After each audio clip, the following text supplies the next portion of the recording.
Shout out to Kopish. Shout out to Kopish, guys. Keep all the good work the up. two legends, Emil Heskey, Howard Gill. Can't get much better than that, guy. Yeah. You know what to do now. Like, comment, subscribe. I'm with legends, guys. Kopish. Good evening, lovely people. Hope you're well and welcome back to Team Kop-Ish. As always, when we get behind the mic, please make sure you subscribe, comment, and like. A man like Matt here, Drift will be joining soon, and we have three very interesting topics to speak about. Ornstein has come out saying that Salah is part of next season's plans and will be offered a new contract. Barcelona want Darwin Nunez as a long-term replacement for Robin Lewandowski, apparently, if rumours are believed to be true. And finally, centre-backs, according to Fabrizio Romano, are a priority for Liverpool this summer. Man like Matt, how you doing, my bro?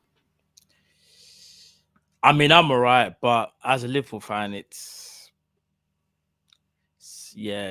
not good, bro. I'll be honest. You know what I mean? Big up the rest of everyone that's here. You know what I'm saying? Smash the like button.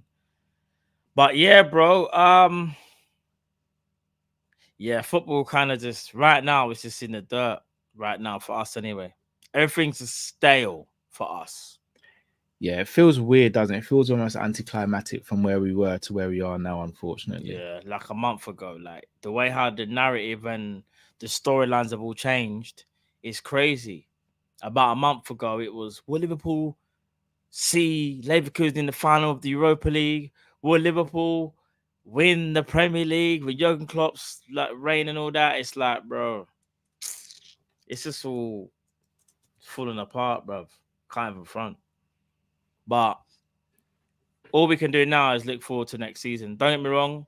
Like, just try and win as many games as we can. I think there's 3 games there. Try and win those 3 games. And then just go again next season. Because I think everything's gone stale now. It's just stale. You can tell it's stale. Fresh start, fresh ideas, fresh impetus. Like, we go again next season. But at least we make the Champions League. Because I think we practically made it, I think. Yeah, I think we are actually in now. Yeah, because I think Spurs can only get the same amount of points, but it's like what's the goal? The goal difference is crazy. Like, difference. Yeah. We're pretty. I'll be very shocked if we're not in. We're almost like certainly in now. So I think even if you get 1 point for the next 3 games, it's automatically. But they can't say like, Liverpool have made it because Tottenham could do a miracle and win every single game. Like, I don't know. 4-5, I know, like 7-0 or something for the next how many games, but it's not. I see. So it's 26 or 27 to goal difference. It's not going to happen, is it? Let's be realistic. It's not. If it was Arsenal or City, though, I wouldn't rule it out because the way how those teams are playing right now. But yeah, I hear it. Got to start with the man who caught most of the headlines at the weekend, and that is Mo Salah. Undoubtedly a legend of the club. However, he's in a bit of hot water at the moment with the fans, with Jurgen Klopp, it seems, after not only his actions but his comments in the media scrum as well. Matt, obviously me and Drift have spoken about it after the game. What's your thoughts about it? When I first saw it, I was like, big up to everyone as well that was able to get involved in the watch along and the match reaction. When I first saw it, my first initial thing was, I don't understand what's happened here. Salah's going ballistic. I've never seen Salah kind of like have a go at Jurgen, if anything, so blatantly. And at first, I thought it was because Salah went over to Moyes and they had a little chin wag, and then Salah kind of comes back, but it wasn't even that. At first, I thought it was wrong for Jurgen Klopp to kind of maybe, I don't know, obviously said something that incensed Salah, but at the same time, as bad as it was for Jurgen to incense him, Salah's reaction, like, you got to remember that that's the manager. Like, you're like, how's that going to look if you're trying to bad up your manager like that? So I think personally, it was a case of at the time they were both kind of like, you don't do that. Neither of you. Whatever issue that you guys have, sort that out. But obviously something was still there, whether it was Salah not being picked in recent games and being on the bench, and it kind of just blew over. Maybe Klopp said something like, I don't know, this is what happens. I don't know what he said, but Salah just you could tell Salah was just hot-headed. And for me as well, I thought Klopp done the right thing by saying, we had a talk and it's squashed. But then you get Salah saying things like, "Oh, if I talk, it's problems," kind of thing. Like, do you know what I mean? I thought Salah shouldn't have even said anything in the mix zone, but I guess he's just annoyed. Do you know what I mean? But one thing I will say is this: this happens in football. Managers and players have their little falling outs, and like they're good again. I don't think there's a bigger underlying issue.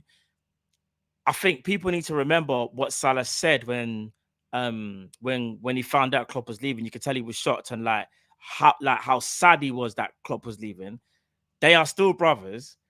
It's just that in that moment, things just got a bit out of hand, and it just wasn't nice for us to see, because we're the fans. We want to make sure that everything's all good.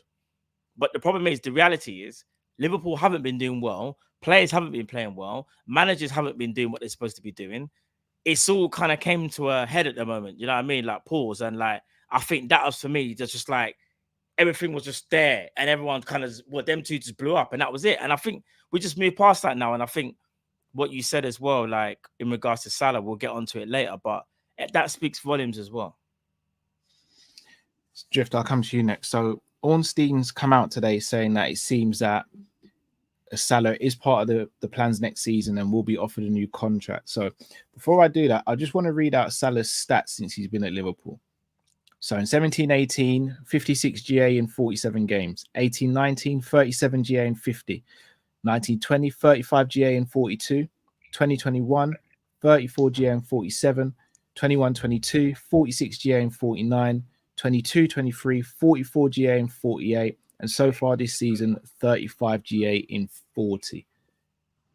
Now, in terms of his output, there's not been a decline. However, you look at underlying stats. Shout out to Panenka LFC, who's a YouTube channel. His dribbles has declined. Also, his forward pressures have declined as well. Do you think, looking at not just his top line stats, but his sort of underlying stats as well, do you think it's a wise decision for the club to give Salah a new contract, taking emotion out of it? A new contract, yes. An extension, no. So don't give him a fresh, brand new contract. Just extend the one he's currently on. So usually extensions mean most things are the same. Like a brand new one means he might have an improved deal. He might earn more money, etc., etc. So yeah, going to a bit more detail, bro. So how would you structure He doesn't earn more money, so I wouldn't give him a new contract. But I think on the same money, extending his contract, keeping his value, giving him the opportunity to redeem himself and prove it was just a one-off poor run and not that's the decline forever, so to speak. I think it'll be very unfair of any of us. I mean, I know a lot of people did it with Flacco and stuff like that, for example, but I think if you have one bad season, I think you should be given the chance to rectify it. And he's had half a bad season. I think he was good before AFCON or after it. So just the same way I said with Virgil, same way I said with Gomez, same way I said with Flacco, Matip, all the players everyone gave up on, you don't go from being world-class to crap overnight. That's impossible. I know he's a bit older than some of those words. Age makes it easier, but I still think he deserves a redemption. So I'd probably give him a 2-year extension on the same money, which means that it'd have 3 years left, which will give us 1 year to see what the situation is. And then there'll still be 2 years left for you to make money on him next year. If you do want to sell him at 32, 33, he'll be at that point. Matt, you're a wing wizard.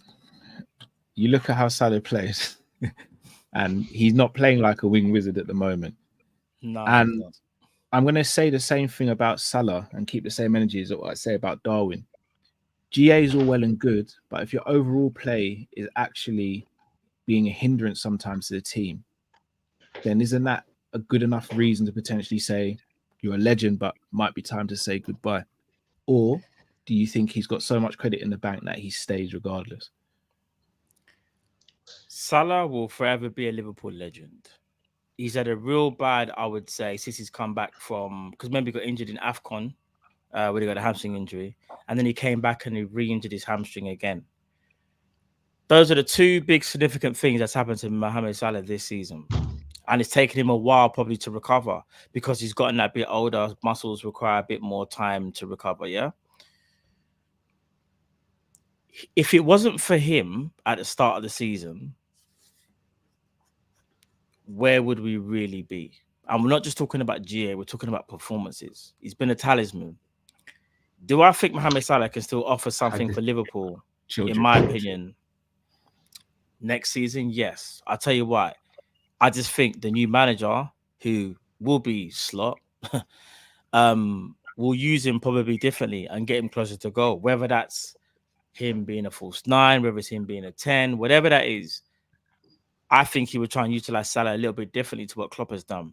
And that's where, yes, the athleticism might be on a little bit of a decline, but the player himself is still mentally strong, and he's still got that athleticism. And for anyone that thinks that Salah's not as quick as he might not be as quick, but he still showed even on the weekend, like that one run that he made said to me, okay, you might not be able to do it all the time, but there's still something there.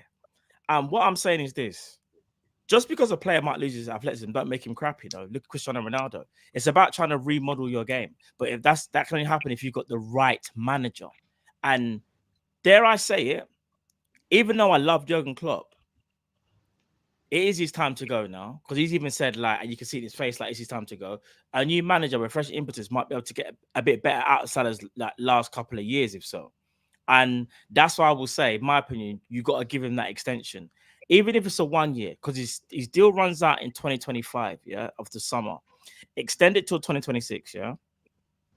That gives you a bit more wiggle room, because when you get to summer 25, if he's doing well, you might think about maybe another extension. But if he's not, you still got a year left, and you can still get a decent fee for him. And he's Mohamed Salah, and that name already is going to catch you millions, in my opinion, especially if he goes to the Saudi league. So I think it's not a case of, just because he's Salah, he stays. I genuinely feel like he's still got something to offer. For me, it's very different to someone like a Darwin Nunez, for example, who some Liverpool fans like. I'm just what I was going to say is, though, just quickly.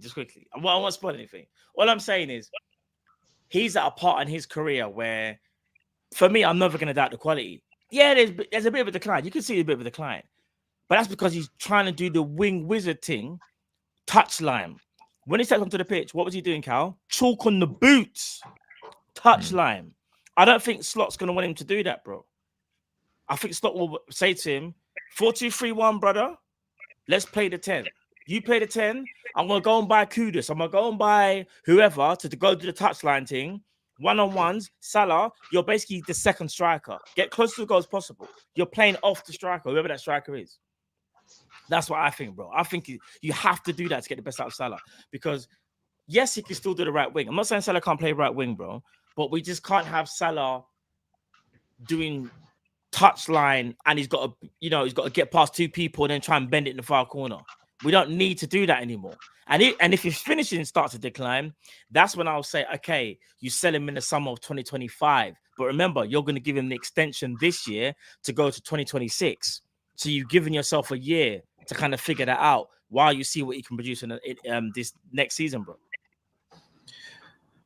I'm going to ask a question. I'm going to ask two, actually. Yeah, go on. And I'm going to sound like I'm singling people out, but I'm going to ask the tough question. If Nunez had scored a few more, if Diaz had scored a few more from passes Salah's made, and we're sitting at the top of the league effectively because we'd have won those games, are we sitting there speaking about Salah like this? Not as much. We would still say, his finishing still not been the same, but in terms of him setting up other people, no. Because here's the thing. We can't always expect Salah, even at his age, to just like carry everything. Like, he's carried the burden for so long of being like the main guy, and he's the main goal scorer, main output. You're so right, because I'll be real with you. There's compilations that have been going around throughout the season, and I've been ignoring them regarding other strikers. You're going too fast. Well, okay. So all I say, that's the first question is, you're right. They wouldn't be speaking about Salah like that. 100%. No, I'm not. I'm not saying either way. I'm just asking. No. I just don't think they would, because when people start burning, it takes pressure off, innit? Like, because they'll be like, "Oh, Salah's not really scoring, is he?" No, but he's getting an assist, and if some people might go, "Yeah, when he gets a bit older, you lose that athleticism. He might not get into those areas that he might be, because he's still doing the right wing thing, but he's able to set people up." Bro, I can't tell you the amount of times Salah set people up. It's actually. Do you know something crazy that just came to my brain? Pause. You know, when Diaz missed that chance against Man City, it was Salah that played him through. Yeah, I know. Clean through. Kyle Walker was trailing him. Diaz had the whole goal, and he fluffed his lines.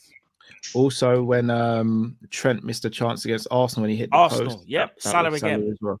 So I asked that question because this is how difficult football is. If those guys convert their chances, we're not sitting here potentially speaking about Salah the way we are. However, they didn't convert their chances, and as people say, S happens in football, innit? But I also ask on the flip side, there's been times where Salah's decision making, whether it be through conscious or subconscious, has been wrong. Also, his shooting for me has taken a hit this season as well. So when you're saying potentially to play him in a 10, which a lot of people are suggesting because they might think he's not as athletic as possible, shout out to Sean, just said he'll cook in a 10. I'm going to ask a difficult question here. When I think of the profile of a number 10, I think of someone who's got a great first touch, can beat a man in very tight spaces potentially, and thread eye of the needle passes on a regular basis. Someone like a Odegaard, someone like a Kevin De Bruyne. I think Salah's a fantastic player. I don't know if Salah's the sort of 10 that we need. Plus, why jam-pack that place again when we have so many players in the team who can play 10 already? Out of all the 10s in our club that can play 10, I'll name them, and I'll kind of throw this question back at you. In tight spaces, being able to have great ball retention, I would say Salah and Elliott are the two best candidates for that role, believe it or not. Szoboszlai, if we're talking about tight spaces, ball retention, no. Even though he's my... curveball, innit? Here's the thing. You want McAllister to be involved in the game. Like, you want him to control the tempo of the game. You want him to be involved in the game fully. I think McAllister's best position, in my opinion, is an 8. Like, for me, number 8 that's him, innit? Even if it's double pivot, he will be the slightly more advanced one, and then you go and get someone, the defensive one, who can kind of do a madness, yeah? But in terms of, like, the number 10 profile, passing, that's Salah's forte. But Salah's got the most assists, and he always will have the most assists because his eye for a pass is crazy. Like I said, if the others were able to finish better, Salah's assists will go up through the roof. You're saying... Can I quickly push back on that? I don't know if Salah's passing is as great. I think he's got very good passing. I wouldn't sit here and say he's a great passer of the ball, though. I think he can put chances. I think he can put chances on for others, as we've seen throughout the season. Bro, when I think of great passers, like, all right, say for example, the ball falls to one of these players on, like, maybe about 25 yards out, and they've got to find that eye the needle pass to play in Nunez or Jota. I'm taking McAllister over Salah in that position. There's different type of passing. Dare I say, hear me out. Harvey Elliott as well. Nah. I have a needle pass. I'm probably taking Harvey. Elliott's the one for me that could be the best, but he needs to improve. And again, like, there's different type of passing you can play. If you look at Salah's profile of passes, even just this season, you'll be shocked at some of the passes that he's made. Those outside the boot travelers are disgusting that only he can do. But that's with time and space. But hear what I'm saying. You're forgetting about the Salah at the start of the season for the first 6 months, you know. His passing. No. I'm just saying, like, his passing was very, very good. It might not be like KDB, but it's more than good. Whereas I would say since the injury, everything about him's been erratic. But that's because I feel like Salah hasn't been Salah. Like, it's that simple. And here's the thing, yeah. You got different profile of players. Szoboszlai is the powerful runner that can press and can shoot. He's better using his weaker foot, ambidexterity is better. But if we're talking about when the game slows down, I would say Harvey Elliott and Salah are better. But then if a game is a bit more frantic, it's kind of suits Szoboszlai. What I'm saying is this year, we won't know, in my opinion, until next season who starts in that number 10 and who kind of takes the situation better. But to say that Salah can't play 10 or can't be as good as players that we have, I do think we're underestimating Salah's ability, bro. Because Maybe. Salah's played 10 in his career before, /second striker. And his IQ... How many years ago is that though, bro? Bro, you don't lose that, though. You don't lose that. Do you know what it is as well? His footballing IQ, in my opinion, is superior to Elliott's and Szoboszlai. Oh, of course. Yeah, of course. He can sit... Like, bro, see, all right, let me give you another example. It's just like... I mean, what was that pass this season? Bro, can someone get me a Salah compilation? When I say to you, some of Salah's passing to set people up has been crazy. No, I hear you, but where's that passing come from? The wide areas where you've got a bit more time and space. Remember, when you're in the 10, you've got people biting at you constantly. If you look at someone Salah's like good at playing his back to goal, No, I'm not saying he's not, but you look at the bar is Odegaard and De Bruyne, right? Who played in Salah? Sorry, who played in Nunez for the Newcastle? It was Salah, innit? For the Newcastle goal. Yeah, was it Salah? Yeah, that was Salah, yeah. Was it twice, or was Salah and done it once? The second one was definitely Salah. I'm trying to remember the first. It was the first one. Selection from Elliott, I think. Was it? But yeah, Salah again. I'm not saying he's a rubbish passer. Because the weight of pass. But all I'm saying is this. I get what you're saying. Harvey Elliott is the project. We'll see. I think Elliott could potentially cook. I would like to see Sobo there because I feel like he should be given a second chance. But I'm also not going to deny Mo Salah can play there because Mo Salah, for all we know, might be the best number 10 in that club. We just haven't seen it yet. We don't know yet. We can only look at what the players are offering right now. And Salah's case looks the worst because he's the most off-form player. But if I say to you at the start of the season, when he was cooking, oh, right, imagine if we played Salah in the 10 and Reta and you've got another winger. And he's closer to goal. He hasn't got to do as much running, like trying to beat the man on the flank and all that stuff. I don't know. It might work or it might not. All I'm saying is we can't rule it out. It could actually be a weapon that Slot might be able to unlock there, personally. I'm just saying. Fair dues. Drift, I'll come back to you, bro. Looking at Salah and how he reacted at the weekend, probably due to frustration about being on the bench, even though he deserves to be on the bench. He doesn't even probably deserve to be in the squad if we're speaking about actual form. That's a different story for a different day, though. Is Salah an automatic start for you, or is that a position where we really need to actually look at it, go, we can't just buy a backup for Salah, we've got to find someone who's actually ready now? Whereas maybe a couple of seasons ago, we could have gone and bought someone of a younger profile and understudy, whereas now you're sitting there going, I think we've got to actually buy someone to start ahead of Salah now. Or is that too flippant? No, Salah needs to prove himself. Here's the thing. I understand what he's done, but I'm just going to use the same energy everybody used on me for other players in the past when I suggested certain things. He's got to prove himself that this isn't a blip and play his way back into the squad. So it would be pretty much buying someone to replace him. But if he's good enough, he holds on to his spot. That's what it would essentially become now. It's weird because we was talking about this the other day, Matt. I don't think you was here. And we were talking about when was the last time Salah had a good end to a season. And as far as our memory went back, it was 17, 18, 18, 19. He was good all season, give or take. 19, 20. 18, 19 second half of the season wasn't brilliant. Oh, so was it 19, 20? Because I remember 19, we realized it was 19, 20, and the COVID season was the last one. Oh yes, so 17, 18 and 19, 20. Those are the 2 seasons when he had good ends and he was consistent. No. all the COVID, way. not 1920. The season after, the one where we had all the injuries to the centre backs. He played well down the stretch. Of that. Okay. All right. So pretty much, Matt, what we've realised is since around 2021, Salah hasn't really ended well, but he started well to the season. So I think that would suggest it's probably something to do with age and fatigue. Like obviously, the older you get, the harder it is to be able to maintain fitness for a whole season. And he's been rinsed a lot, and he hasn't had any breaks. So obviously, playing all the time, you know what I mean, isn't making it easier.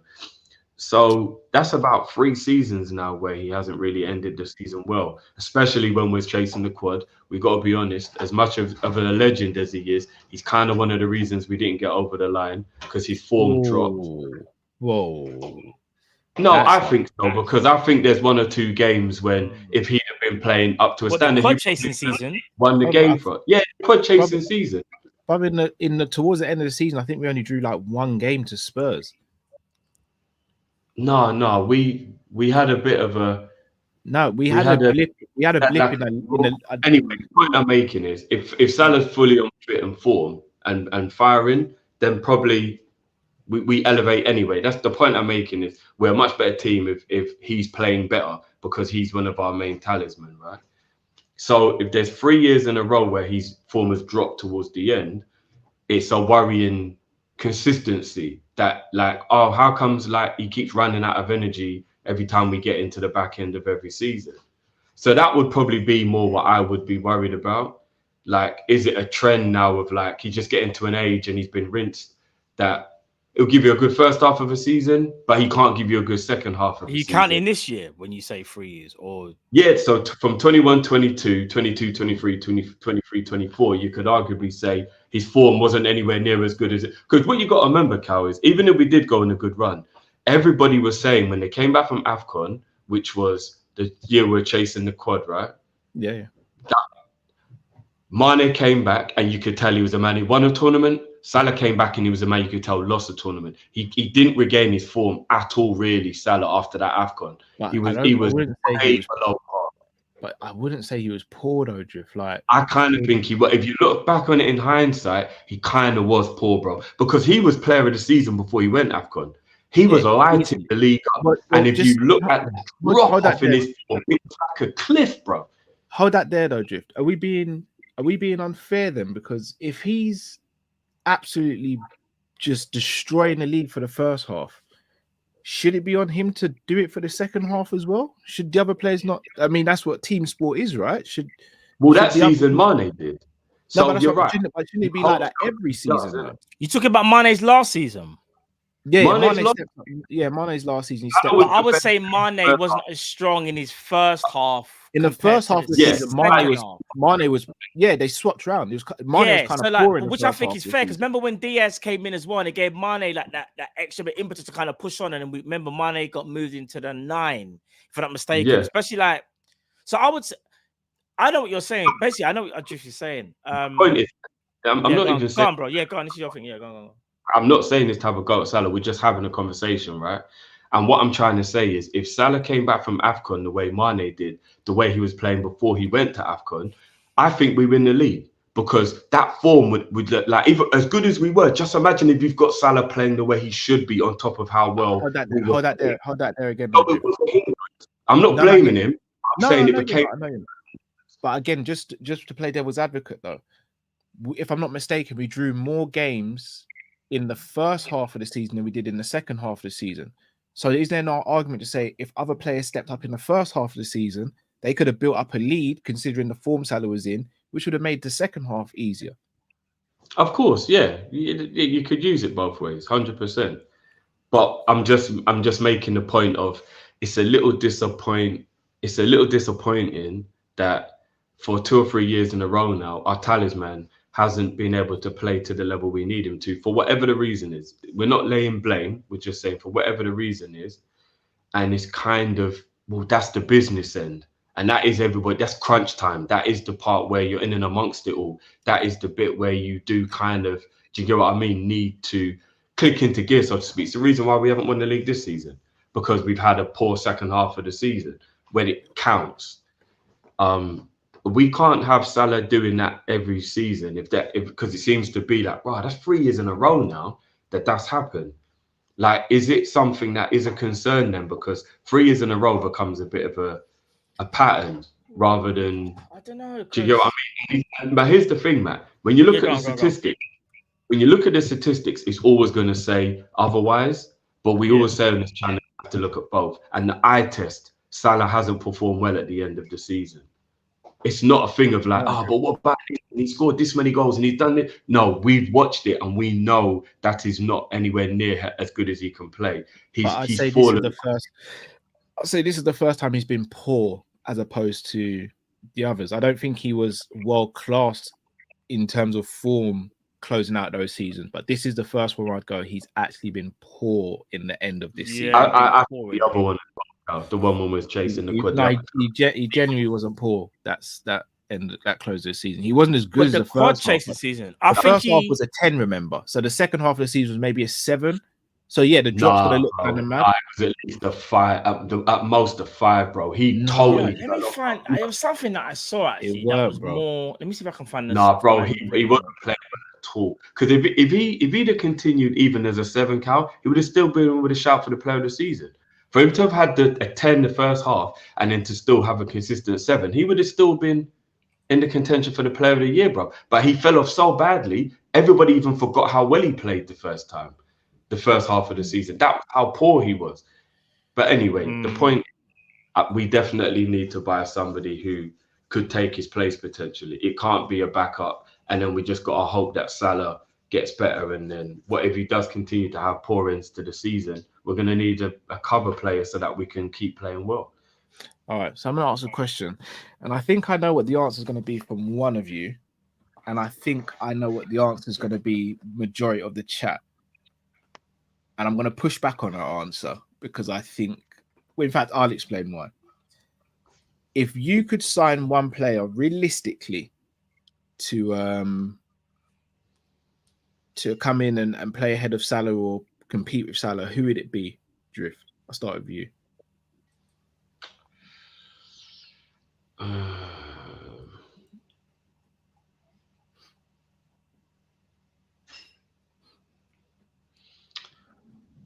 Now that we've got a manager who's going to play a 10, I think the priority becomes a right winger and a DM.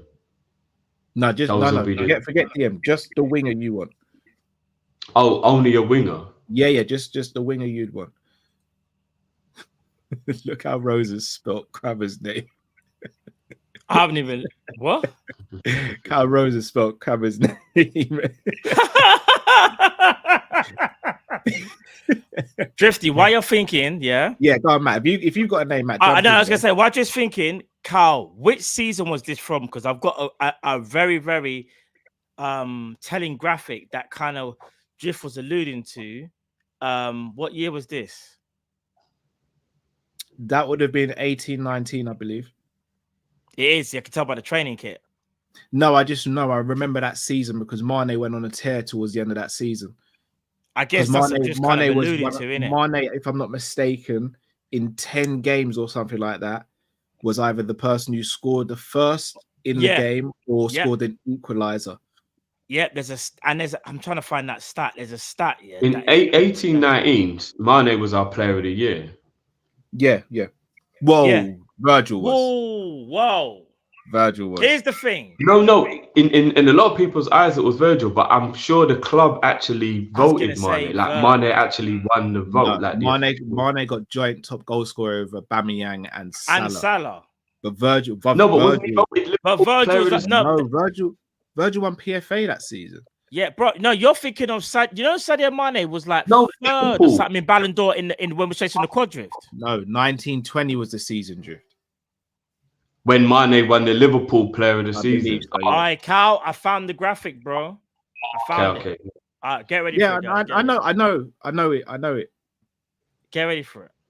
Yeah, because I remember games like Fulham away and stuff like that. Mane was the first. People, I hope you appreciate this. I've been really trying to.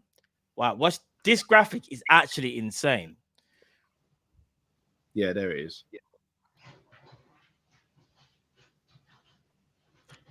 Is this the season that 18-19 won? season.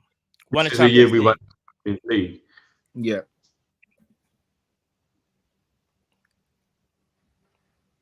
Yeah, a lot of people don't understand.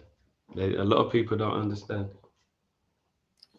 That So, graphic. But anyway, boys, let me push you for an answer, boys. Who Yeah, are you go on, signing go on, as a go on. right winger? Right now, see, mine keeps changing. Right now, I'll say Kudus. I'm Right glad you now. said that. Right now, I think I'd say Kudus. Right now, maybe. Drift Yeah, yourself. yeah, maybe Kudus. yeah, I was trying to see if I could think of somebody outside of Kudos because I know how good he is and he's definitely up at the top. So I was just trying to have a think. Yeah, it probably would be Kudos. Can I ask why Kudus? Goal For scoring me, threat, skill. He's not that big of a goal scoring threat. No. But hear this now. All right, Yeah. he's got that X factor that I think it sounds weird. Like he plays for West Ham and they've only really been utilizing him more so in the second half of the season. He's still even acclimatizing to the Premier League, you could say. But there's something about him, and I've watched him closely in the Europa more so than the Prem. And he's just got this thing about him where, like, he's a bit unpredictable, which reminds me a little bit of Mane. He's quick and he's strong. I just think he's very direct. And I think playing for a manager that almost says, like, I want you to go at your defender, it's kind of like what Diaz, like, basically, well, also, see someone like Luis Diaz as well. Diaz, under this manager, who should be announced, like, if I'm not mistaken, by the end of the week here, should hopefully have even more confidence to, like, go and attack your fullback rather than doing the whole stand it up and cross it in. Like, I want to see you take on your defender. I think Kudus is very direct, and because Kudus can be pretty good, got decent ambidexterity as well. Like, he can go to the right or to the left. I think he could be a problem. I was thinking about Jarrod Bowen, and I thought Bowen's age and all them things. Everyone speaks about Kudus. Jarrod Bowen again. He's a good goal scorer, but I wouldn't say. I think he's registered more assists than Kudus. But you see, you know what it is, Carl. You see the one-on-one thing, like when you have to beat the guy in front of you. Pause, yeah. I trust Kudus more than I trust Bowen. I just feel like Bowen's got a little bit of that. I agree. This type of Salah in him, where he'll just kick the ball and it might come off someone's kneecap or something. I don't know. Bowen's like 26, 27. What if I told you both that there's a player out there who's probably played half the amount of games and got the exact same output as him this season, and is younger? Oh, don't give me Michael Elise, bro. Please. Why not? As much as I rate Elise, you look rate him higher than me, by the way. Remember, we've had this conversation. Yeah. Injuries. Like, I don't want another injury-prone player at the club, and he's young. So, like, he's getting injured already, and he's had a few, yeah? Secondly, as well, I do feel like at Crystal Palace, this is no disrespect, by the way, he is a baller, and I think he will, but I think he's got to fit the right system. I don't know whether it's our system. Like, I don't know whether, because from what I'm hearing of the way how Arnie likes to set up, you need to be on it. You got to be able to press. At least say he's not a pressing machine. No, like that's incorrect. That's actually incorrect. He's got very good defensive stats.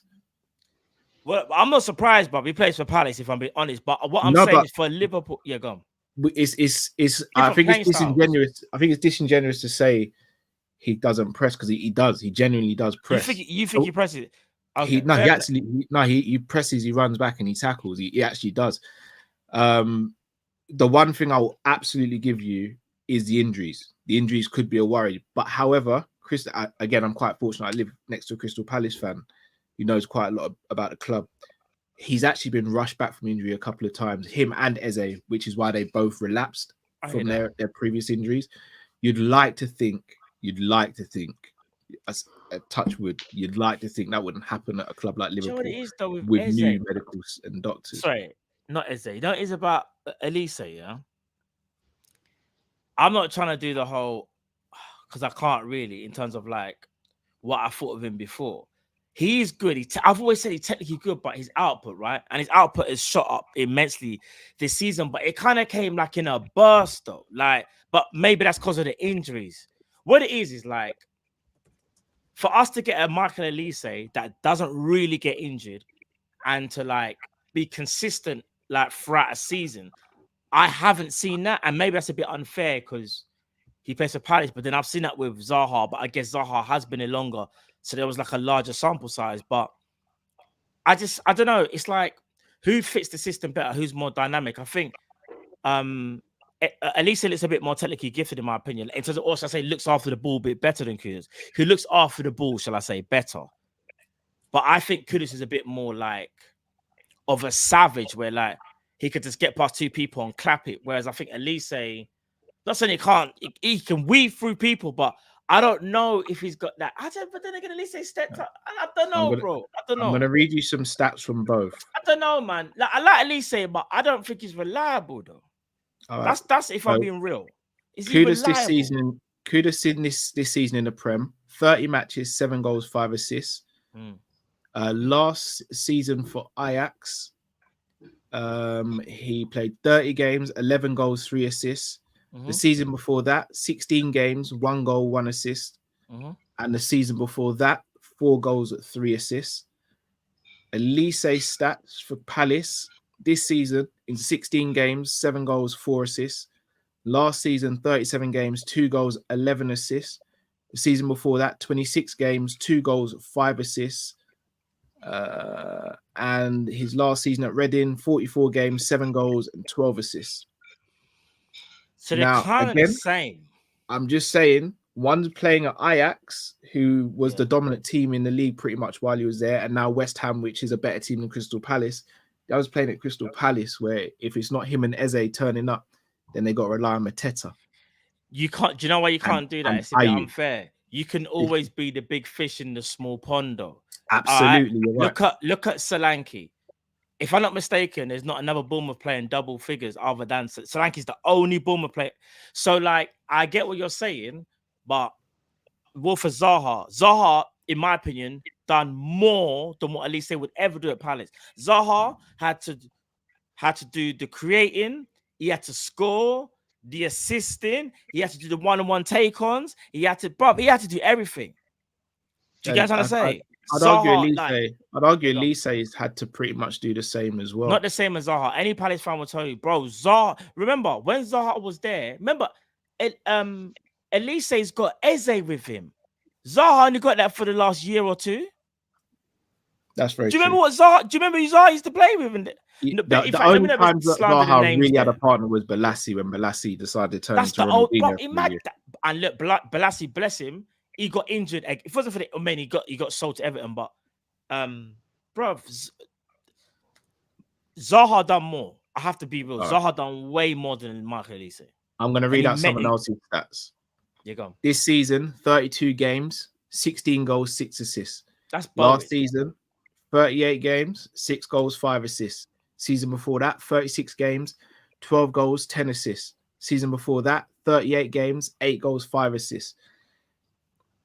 Jared Bowen, someone who obviously is barely getting injured and is getting you output in terms of goals and assists. Should he be the one we're looking at as opposed to the others? Bro, if Bowen ain't scoring, what's he doing? Assisted. It sounds silly, but like the others give you a bit more. I think they're better. They got a bit more to their game though. Yeah, I'd agree with that. But I mean, do you see what I mean? Scoring and assisting for West Ham. And if there's, we can also throw the clutch gene at Bowen, like Arsenal goals, Liverpool goals, Man United goals, Cup final goals. Like, how old is Bowen though? 26, 27. How old are the other two? Let me find out. Elise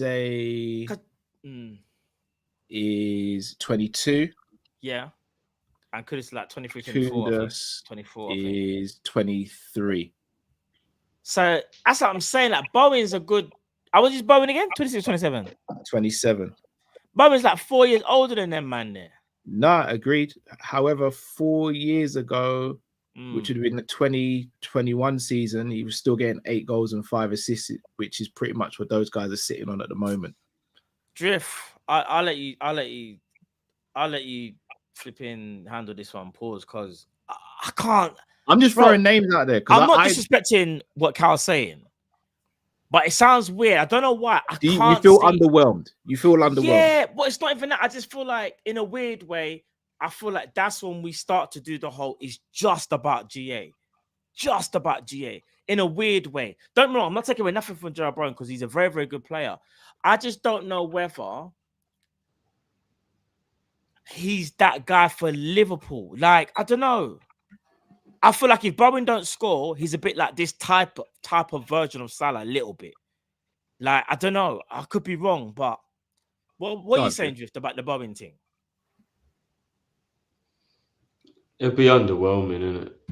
I think he's a good player. There's no doubt he's a good player, but yeah, it'd be underwhelming.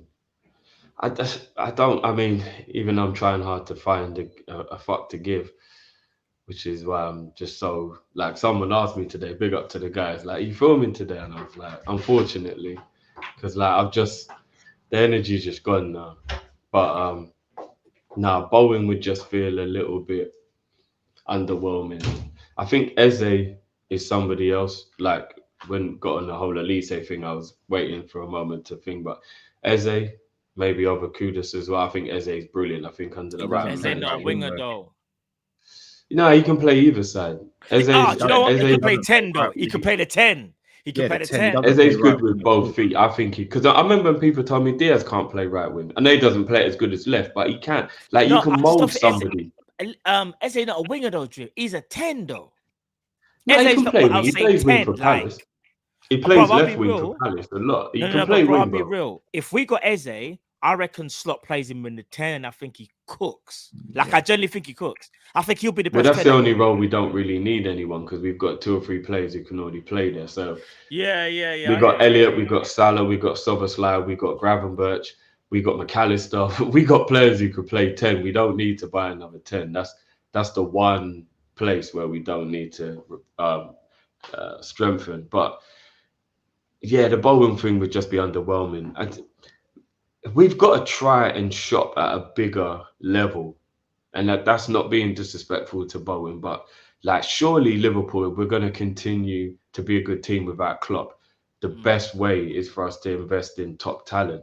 So all the people around the world, like Florian Wirtz, Musiala, like, these are the type of players Liverpool need to be going and getting now. Like, with all due respect to your Bowens and your Ezes and your Elises, these guys are good players, but we've got to start shopping in the already looks like he'll be the new superstar. What about Jota though, when we got Jota though, Drift?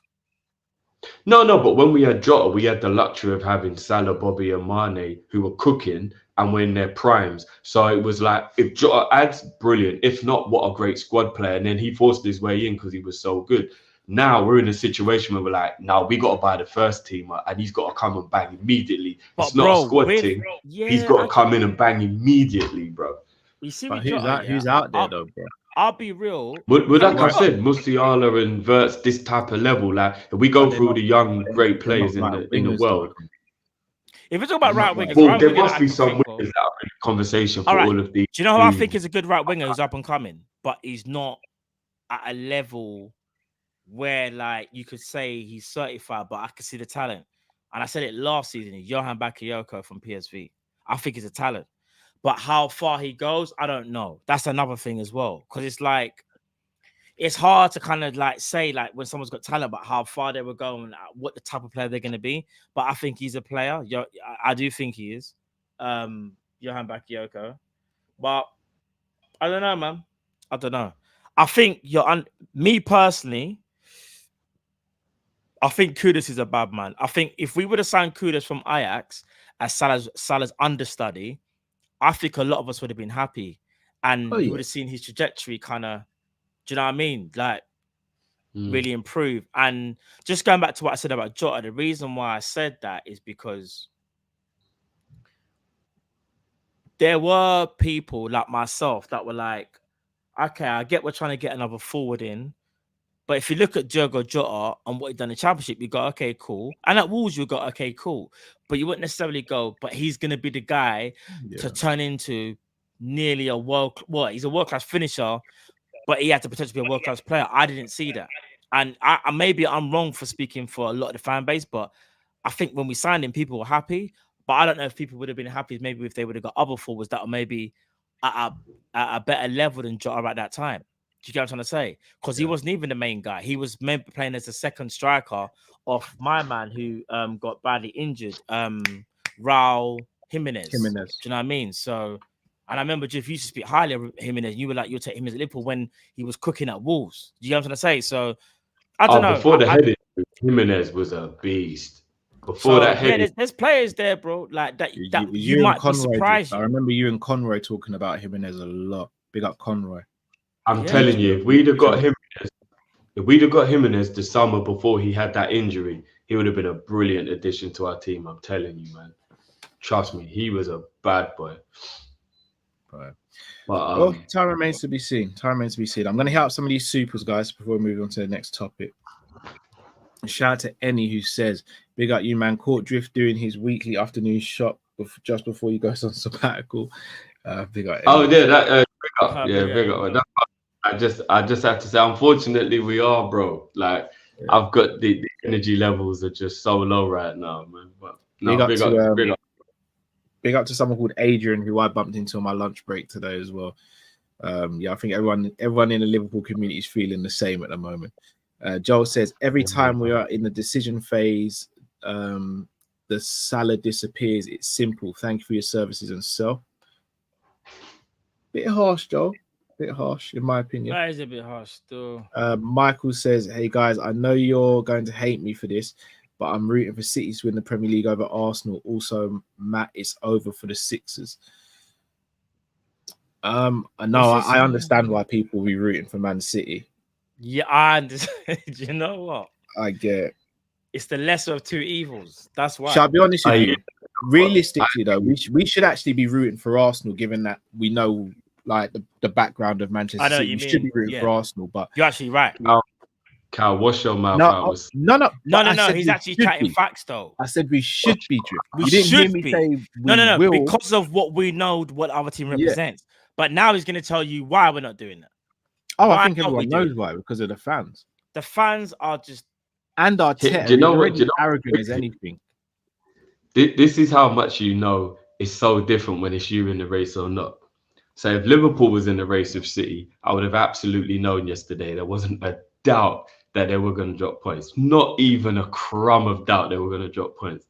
But because the shoe's on the other foot, I'm sitting there, and Forest are putting the pressure on, I'm like where this is going. I promise you, lot, I had a £10 accumulator, and they were the last game in my accumulator, It was a 150 accumulator. Like that was what I was going to get. £10 accumulator, 150 output, 155, something like that. And Matt, I nearly messaged you and asked what you would do, My cash out was at 119, I think it was, or 118. So I was going to miss out on roughly about 32 quid or whatever. And normally I'd be like, of course Man City's going to win this game. It's not in the Forest. It's 1-0. I saw about 4 or 5 chances from Forest. I was like, they're going to equalise. I cashed out. I actually shit the bed. I was like, nah. And that's how you know it's so different. Because if Liverpool was in the race, I would have known there's no way. I can just sit back and just get that form out. There's no way they're dropping the point.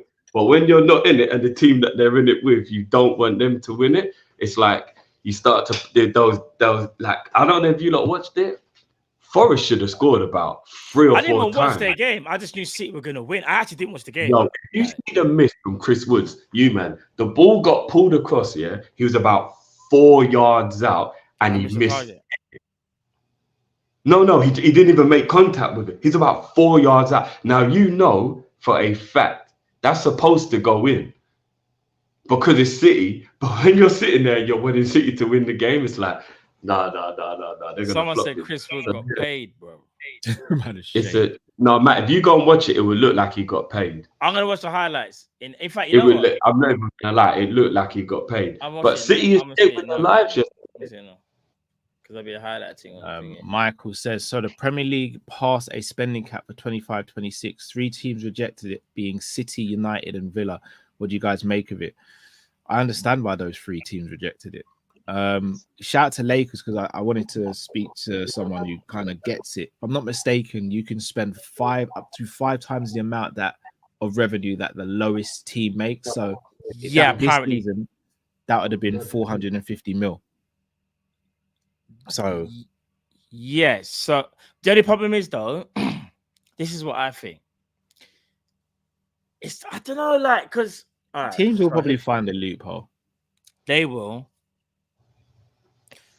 I don't know. I need to read through it carefully and see exactly, because I'm a little bit confused. So what you're saying is, if a team makes 10 mil, is 50% of that revenue of the bottom team. So what are we talking about? No, so yes. So if the bottom team takes 10 mil, then every team in the league, I think, can spend up to 50 million. That's the bottom team. Up to 50? What do you mean? 50? Because you can spend 5 times the amount that the bottom team making revenue. If I'm not mistaken. Is this the new rule thing? What, do you mean 50 million like in one window? Yeah. That's it? Yeah, but obviously the bottom team doesn't make just 10 million in revenue. You're just okay. What you're saying I've just broken it down as to. I got you. Yeah. It's called the parachute system or something like that. I got you.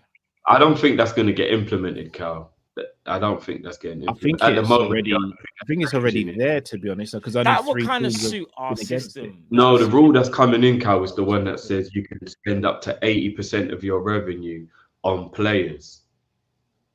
You can only spend up to 80% of your revenue on players. That's the rule. Right, it's called the anchor system. No, I don't think it is that, Drift. I think it is what I just explained. I think this anchor system thing is like something that they're having a vote and a debate on whether. I don't think a lot of clubs are going to be okay with it. No, they voted today. That's what we're saying. They voted today. Only 3 teams today. Like, so yeah. I'm gonna go check it out now. So they voted yes. They voted. Well, apart from 3 teams. City, United, and Aston Villa and Chelsea abstained from making a decision. Yeah, that's because they're in the month. They're like, do we spend more money? Do we spend less money? What are we doing here? Then it's yes, isn't it? So it must say. Okay. Michael says, why you guys remind us of these chances? Sorry, man. Apologies, Michael. I know. Sorry, Sean says, I am deaf and lip read this show. I have PM you guys before. I could not read Klopp's lips, but Salah repeatedly kept saying 7 years. 7 years I've given you. 7 years. Big up the boys and the chat. Big up, Sean. Big up Sean every time. Look, I'm going to be honest. Someone else said the same thing. It might have been Jamrock. Big up Jamrock. I think Jamrock said something along those lines as well. The reason I didn't want to speak about it too much is because I know you can't really say anything about Salah in terms of like people just. Apparently, you're racist if you say anything about Salah negative. It's madness. But anyway, I do think that this situation is Salah being a bit of a baby. I'm not going to lie. It looked like he threw his toes out of the pram because he'd been benched 2 games recently. So, in my opinion, nobody deserves to start and throw a fit about it. But even if you do believe, it's got to be based on how well you've been playing. So I'm a little disappointed in Salah for playing as poor as he is and then being annoyed he's been dropped.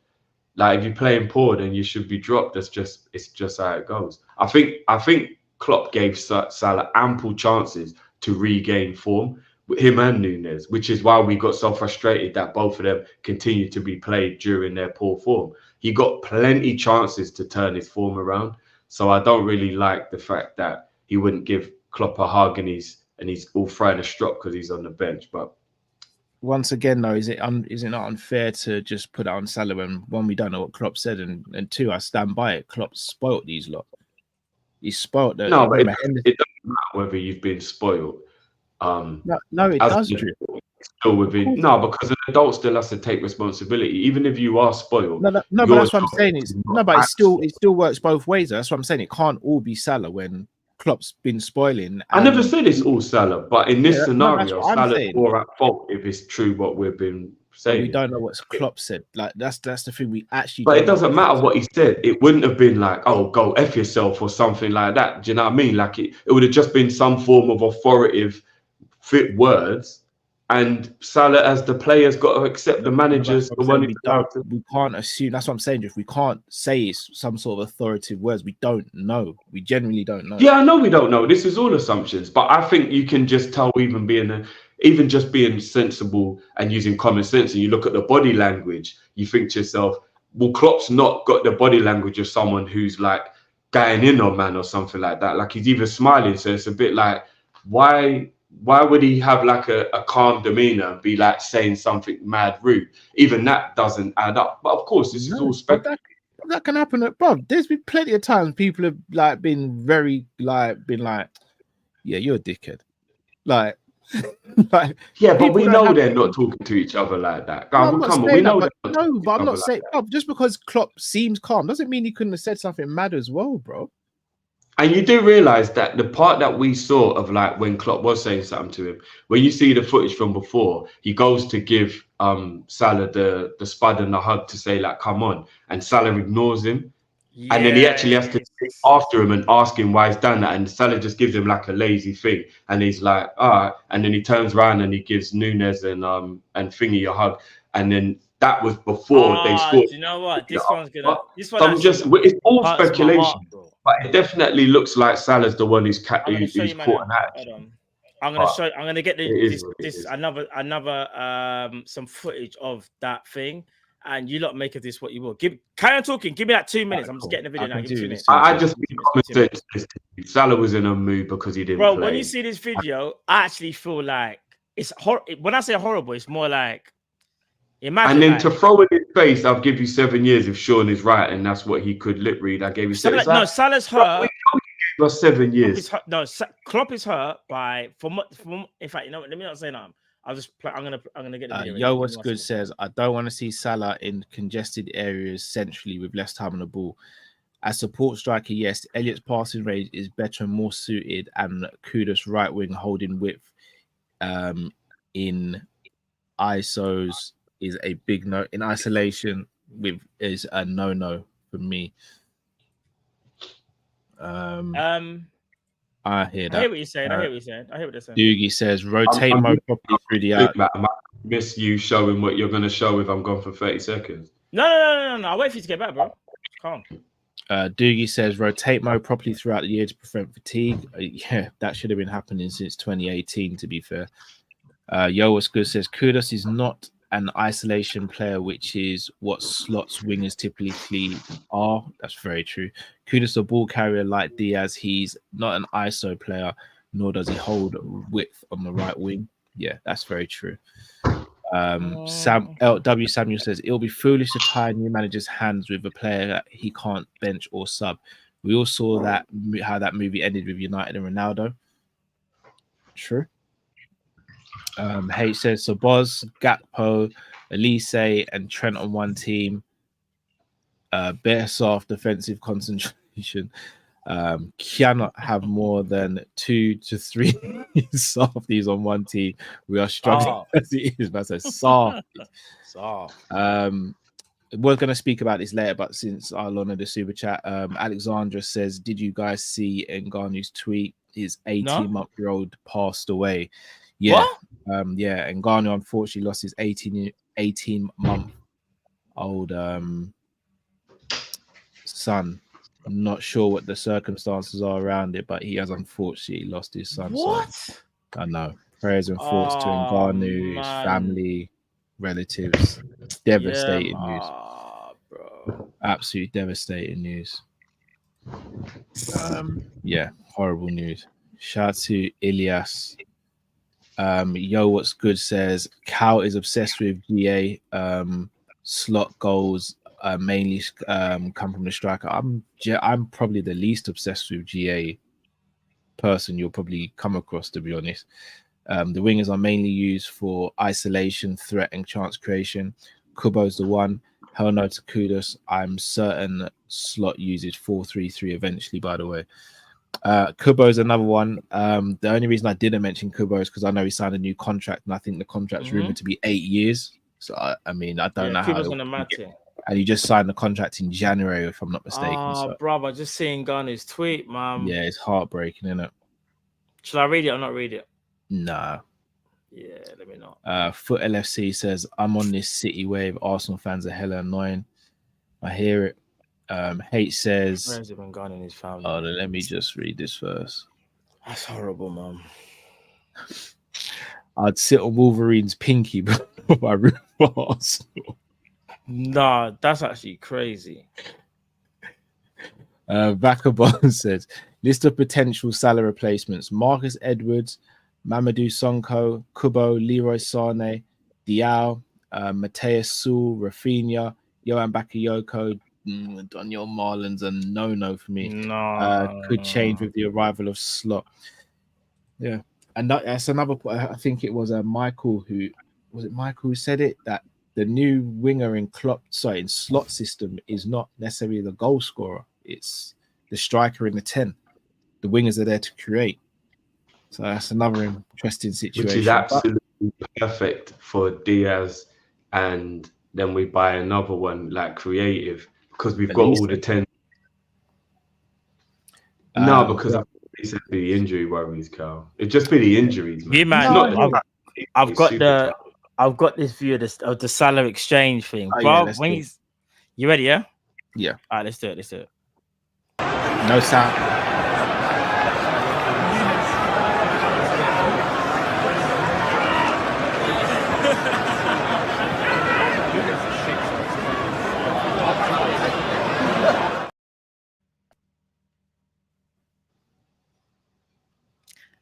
I'm gonna play it one more time.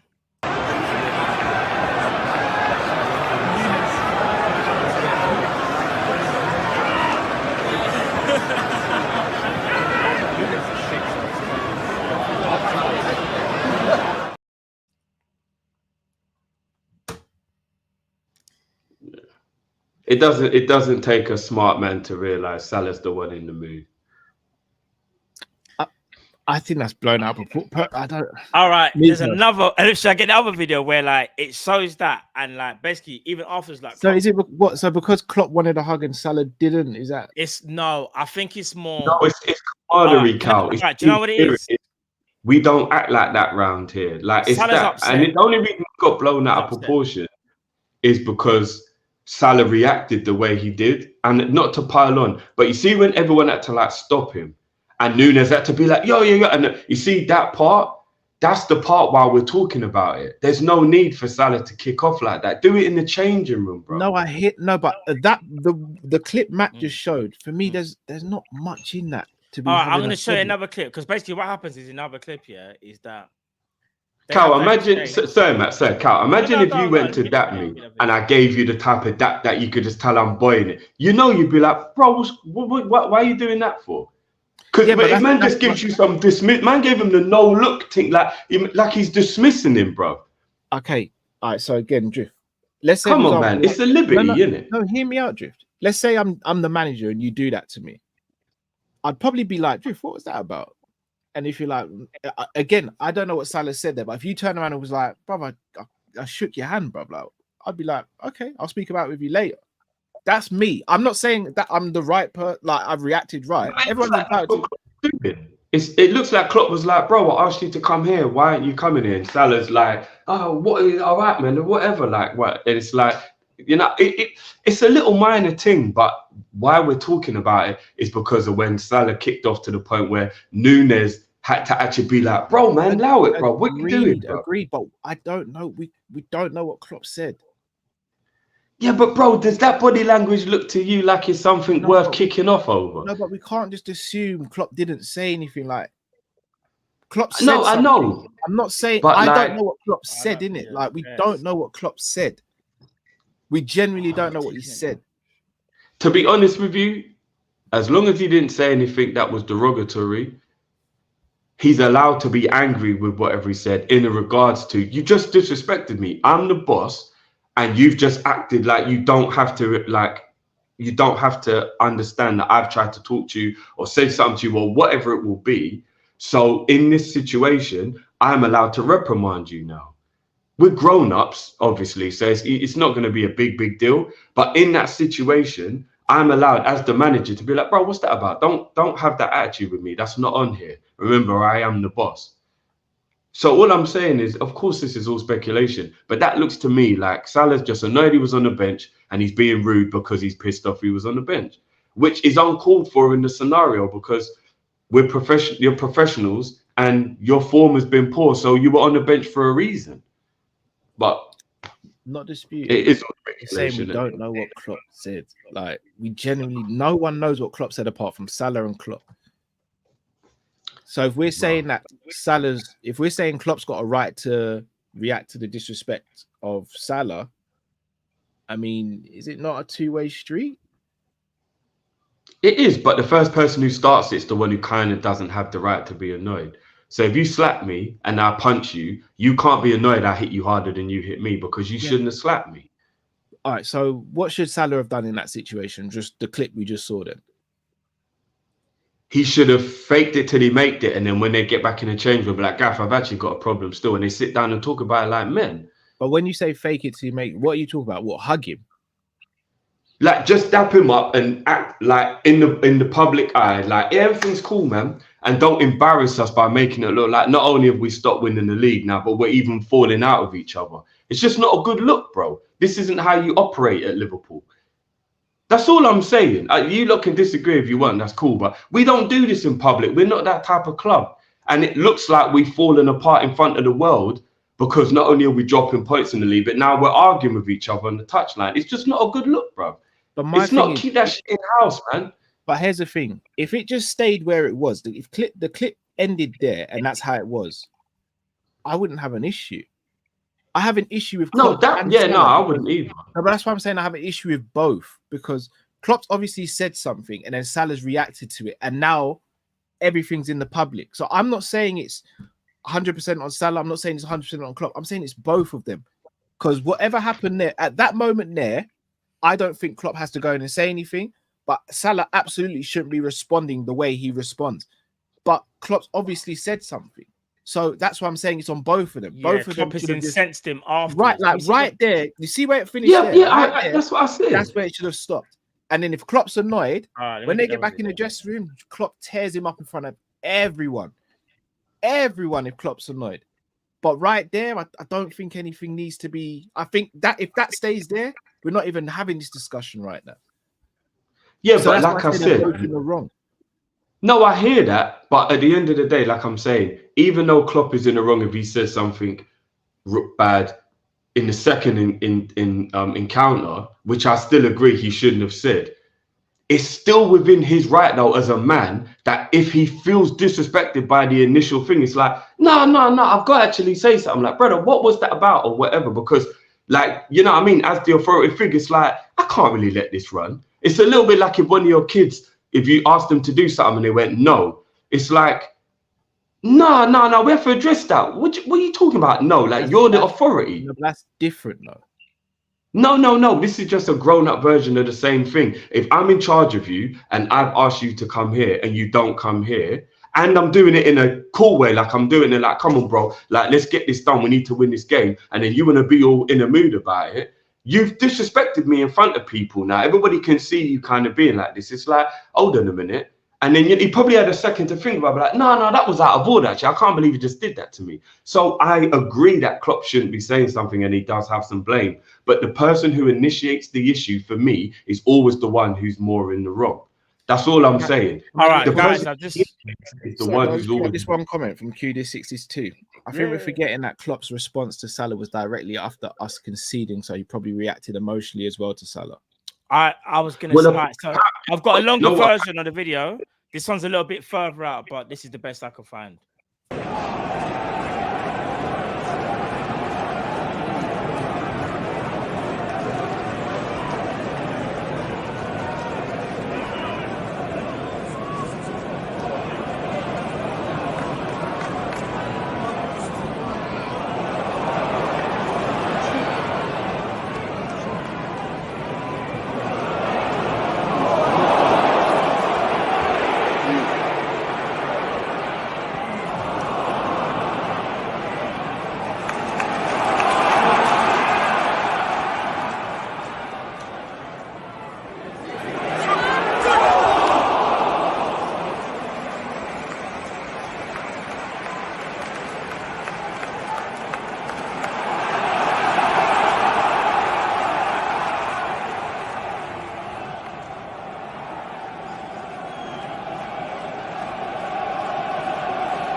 Seemed like it's before the goal. There was a part that unfortunately that video cut out. So when Klopp went over to You're on him, mute, bro. oh, am I mute? No, Drift was. Oh, there was a part of that which you couldn't see where Klopp goes up to Salah and says something, and Salah gets incensed, and then Nunez has to pull him away. I read an article today, Matt. Yeah. Mm. And obviously everything's speculation at this time, but somebody said that they lip read that when Klopp went over to Salah, he said, sit back down if you don't want to come on, you don't have to come on if you don't want to. That's what somebody said they lip. Of course, everything could be speculation, but that's what someone wrote, that it was lip read, that's what he said. Like, he might have had a minute to think about it. It's like, look, bro, if you don't want to come on, don't come on then, innit? Like, if you this, whatever, we need everyone to be like on it. If you're gonna be throwing a stroke, don't come on. Apparently, that's what he said. Regardless of whatever it is, the only reason why I think this has been blown out of proportion is because Salah reacted to the point where he had to be held back. That's the part that I think made it blow out of proportion. And in public, you just have to hold it down a little bit. And I don't think it helps that afterwards, Klopp literally said, oh, no, this is done. We spoke in the change room. It's over. And did the professional thing. Salah does if I talk, there'll be fire. Like, Salah, just keep it pushing the same way Klopp I will say, though, can I just say this, though, just to play devil's advocate? The first bit looked like, okay, just the first bit, Klopp kind of goes in for the hug, and Salah's like, all right, cool, dap you up. And Salah's like, he's annoyed, yeah? Hasn't been playing well. Klopp hasn't been picking him. Salah's annoyed, right? Klopp's a bit like, what are you doing? Whatever, rare to tear. Like, goes to dap up the others. He gives Nunez a hug and Joe a hug, yeah? There's a part before where he goes over and says something to him. Like, it's like Klopp gets like really offended by that. And whether it's that, I don't remember, we don't know what Salah says, Salah could be saying like, bro, just piss off, like, 7 years or whatever, you treat me like this. You don't know what's being said, yeah? It's the fact of Klopp says something and Salah goes mad. Now, I'm going to be real. For Mohamed Salah to react like that and have to get calmed down by Nunez, I know Klopp said something. I'm not going to sit here and say, he just told him, sit back down. I could be wrong, but I reckon it must have incensed him. Like, he must have said something a little bit more like, he could even, the way he said it, like, sit your ass back down, whatever he said to him, Klopp shouldn't have said it. Klopp should have just left it. So that's why I said they're both in the wrong. But one thing I do want to do is not paint a narrative for either. I've actually got the video where Salah talks about Jurgen Klopp and how he found out. Are we okay to play this, by the way, Carl? It's just Salah talking. I don't even know what video you're referring to right now. So Salah's talking like he's been interviewed. So it's not a copywriting, is it? I don't think. Of course, yeah, you can't play an interview, bro. Where's the interview from? No, but Carl did the thing for Trent, bruv. It's the same thing. Remember when Trent spoke about Is it on Insta? Yeah, there's no music behind it, right? I'll double check. I'm just waiting for the emails to start flowing through anyway. No, bro, come on. The first two Matt played, they can't be flagged because there's footage from camera phones. That's what I'm saying. Hold on, let me double check. I'm double check now. If you go and look at it again, Carl, there's actually there's a logo in the corner. Right, yeah. Yeah, that's calm though. That's just basically someone capturing the video and then putting it out on their own channel. All right, so there's no music in the background. It's just Salah literally talking, and you've got text. Go true. I'll take the hit for this one if it goes rogue. But I'm just trying to give people all the information that they have. For anyone thinks that I'm trying to sabotage or something, like, come on now, people. I'm just trying to make sure that everyone understands what's happened at this point and try and give everyone the clearest picture. I don't have to give you like the video, and the people in the chat. I'll just leave the video then. And we'll move on. So it's up to you lot. So, you know what I mean? Is what it is. I enjoy doing this, so yeah, let's not. We'll leave it. I need this, so let's not. We'll leave it. No, we'll leave it. I ain't gonna say nothing because I don't want to get no blame. You know what I mean? All right, let's move on from Salah. Let's move on to Darwin Nunez. So, reports have come out that Barcelona are looking at Robert Lewandowski and saying he's 36 years old. We may need to start planning for the future. And apparently, Darwin Nunez is the man they want. Matt, I'm going to start with you while you digest this drift. If Barcelona came with a serious bid for Darwin Nunez, How much? let's go 60. Sell him. All right, Matt, that was very abrupt as an answer. I'm gonna just Sell lead him. in again. I'll be real. Wow. Darwin Nunez has tried his absolute best for Liverpool. Hasn't worked out. It's his second year now. All right, wait, Matt, wait. There's one of the answers for now, and then we're gonna go into it. Drift. Barcelona coming with 60 mil for Darwin Nunez. Would you sell? I really enjoyed the way Matt pretended it mattered the amount. That was well played, bro. Ask out the question. Don't be hurt by my answer. Ask out the question. It's fine. You'd sell him for 30. It's fine. I wouldn't. No. Cal said important. No, don't get drawn in, guys. Don't get drawn in. No, it's fine. It's fine. Drift, would you sell him? No, it was Probably the right amount, bro. It was beautiful to watch. Matt's becoming a master at this. I commend you. Dude, master what? I can't be a master at anything. Apparently, I'm the one that gets all the copyright strikes. I make mistakes, right? You know? So no, that's just because you love press button. That's got nothing to do with anything, bro. Well, did I press this one then? Drift, would you sell Darwin Nunez for 60 mil? No. Just saying, bro. No. Right, Drift, I'll stick with you. Why wouldn't you sell him for 60 mil? Because he's absolutely still capable of contributing. I'd love to see one season of him under a different manager, being asked to play in a different way. He's still young enough to be able to improve. He's still got a long enough contract to still be valued at something after another year. Like 2 years left, that's still enough to have a value. So, yeah. I mean, like I said, everybody wants to always wait. No, but I'm still talking about Nunez, though. No, but I don't want you to go too far into it. Matt, what are the reasons why you would sell Darwin for 60 mil? Well, I've seen enough to know that it will take a lot for him to be Liverpool's true number 9. Don't get me wrong, he does work hard, and there are aspects of his game that does suit this style of Liverpool, but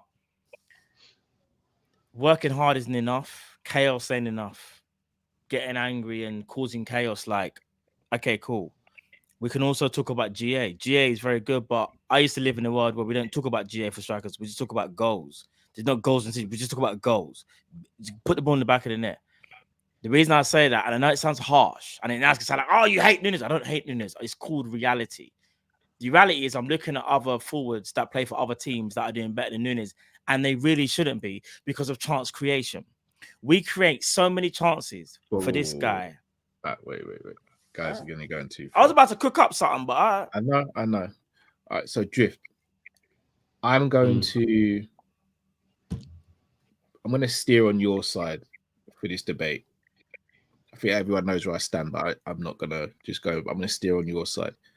Matt. This is going to seem extremely fake, but go on. No. Shout out to Chris Brack. I've been going back and forth with Chris over this as well. Is there not an argument to say that with a more creative winger and with a number 10 behind him, well, I'll direct this at Matt actually because I'm taking Drifty's side on this. Is there not an argument to say with a more creative winger, a more creative number 10, and a system that doesn't rely on him having to create his own chances, doesn't rely on him having to run back and defend as much? Could you not argue that you look at the likes of other strikers like a Didier Drogba, a Luis Suarez, who might not have been as clinical in their first couple of seasons, but then did find their feet and almost became unstoppable? I mean, you look at Nunez, height, pace, strength, gets in the right positions 9 times out of 10. Is there not an argument to say that he can actually turn this around under a new system and a new manager? On paper, by the way, you happy with that, Drift? If I knew it was real, yeah, I would be, yeah. On paper, everything looks absolutely fine, like you said, the attributes that you brought to the table. But unfortunately, and I said unfortunately, remember, one thing people need to understand, all jokes aside, yeah, if someone signs for Liverpool, you don't want them to fail, but you need them to succeed because it helps the team. So that's first I want to get out of the way for people to start saying agendas. You got to remember, anyone that signs, I don't care who they are, I need them to do well because it helps Liverpool. Let's just get out of the way first. what's happened with Darwin Nunez is the expectation was there and he couldn't hit that expectation. And that's fair enough. You couldn't hit expectation. That's your first year. We understand that. It was a lot expectation-wise. You was the marquee signing and you're putting into conversations where you shouldn't be put in next to Harden, right? You're on your own journey because you shouldn't compare to others. But we, as a fan base, some people are doing that, whatever. It's absolutely fine. Move on now. Second season, I look at his improvements. He has improved. I can't sit and say he hasn't improved. But the problem is I don't think he's improved enough. You talk about we could talk about his conversion. We could talk about the missed chances. Bro, I'm even saying things like his first touch isn't like what I would expect it to be of someone of this level. Like, there's just certain things like how many times is he caught offside? How many times is he making the wrong decision? How many times does he get dispossessed? When it becomes like a tight game in between the lines, like, why does the ball have to be played into space? Why can't we play it to your feet and you can take control of it and make the right decision? There's a few things that I think to myself, oh, do you know what, bro?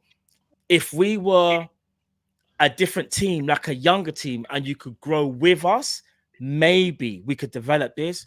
But he's 24, 25. And in my brain, I'm thinking, we paid nearly, what was it, like £85 million.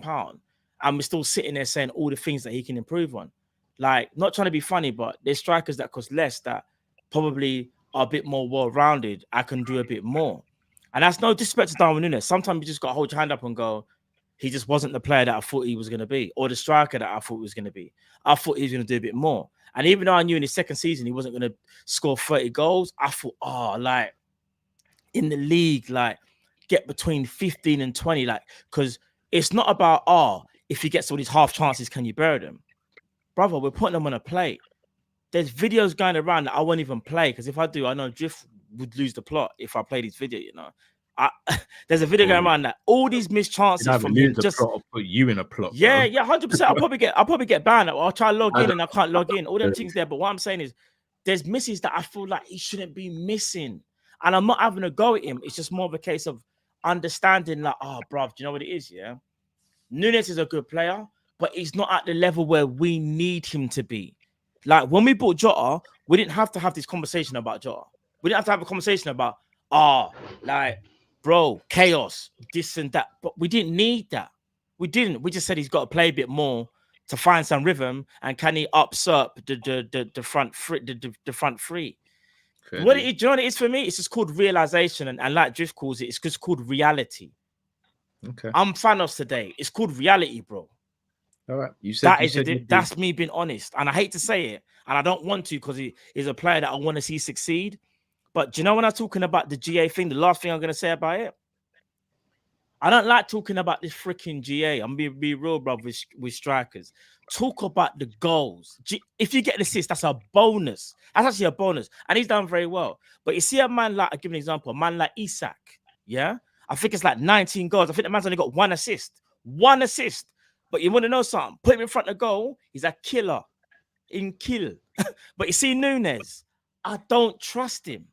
And if I don't trust my number 9, that says to me I've either got to give him more time and hope that it can improve, or we say, do you know what? It didn't work out. And it's okay if it didn't work out. We move on. It's simple, bro. For me anyway, but yeah. Matt said a lot there, Drift. Forgetting about the outside noise, is there anything Matt said there that you disagree with, or is there any points you'd bring to the table as if to defend why we should keep Nunez, as opposed to selling him and maybe going for another striker? No, I'm not even saying it to be stupid. I don't care enough anymore. Like, this arguing back and forward, having to defend. It's not an argument. We're having a debate. You believe we should stay. Matt believes. No, but everything I say, people always bat away. Well, that's what I said. To get the outside, switch off the comments. Switch off the comments. No, even you lot do. Everybody does. I just can't be arsed with it anymore. I've not said anything about the Darwin thing. No, I'm talking about over the weeks of, like, just constantly, like, we have this Nunez conversation. Bro, we're having all a debate. the time. It's a debate show. Nobody cares what I have to say about it. Bro, it's just a debate, though. I don't understand. What I said, nobody agrees, so there's no point in me making my case. There's people that disagree with me. You're one of them. What do you mean, bro? I can name you 2 people off the it's bat. A fair debate. Man's having a fair debate. Lakers are Triff, Chris you Pratt. could shut down all of my points for all I know, and I could be saying No, there might be some people who who agree that we should give him one more year, but Yeah. it's like a couple people. The majority of people don't care whether I want to keep Nunez because they don't, and it's always just like a constant unnecessary. Like I've got to do this, then I'm a Nunez defender, and rare. It's just long now, bro.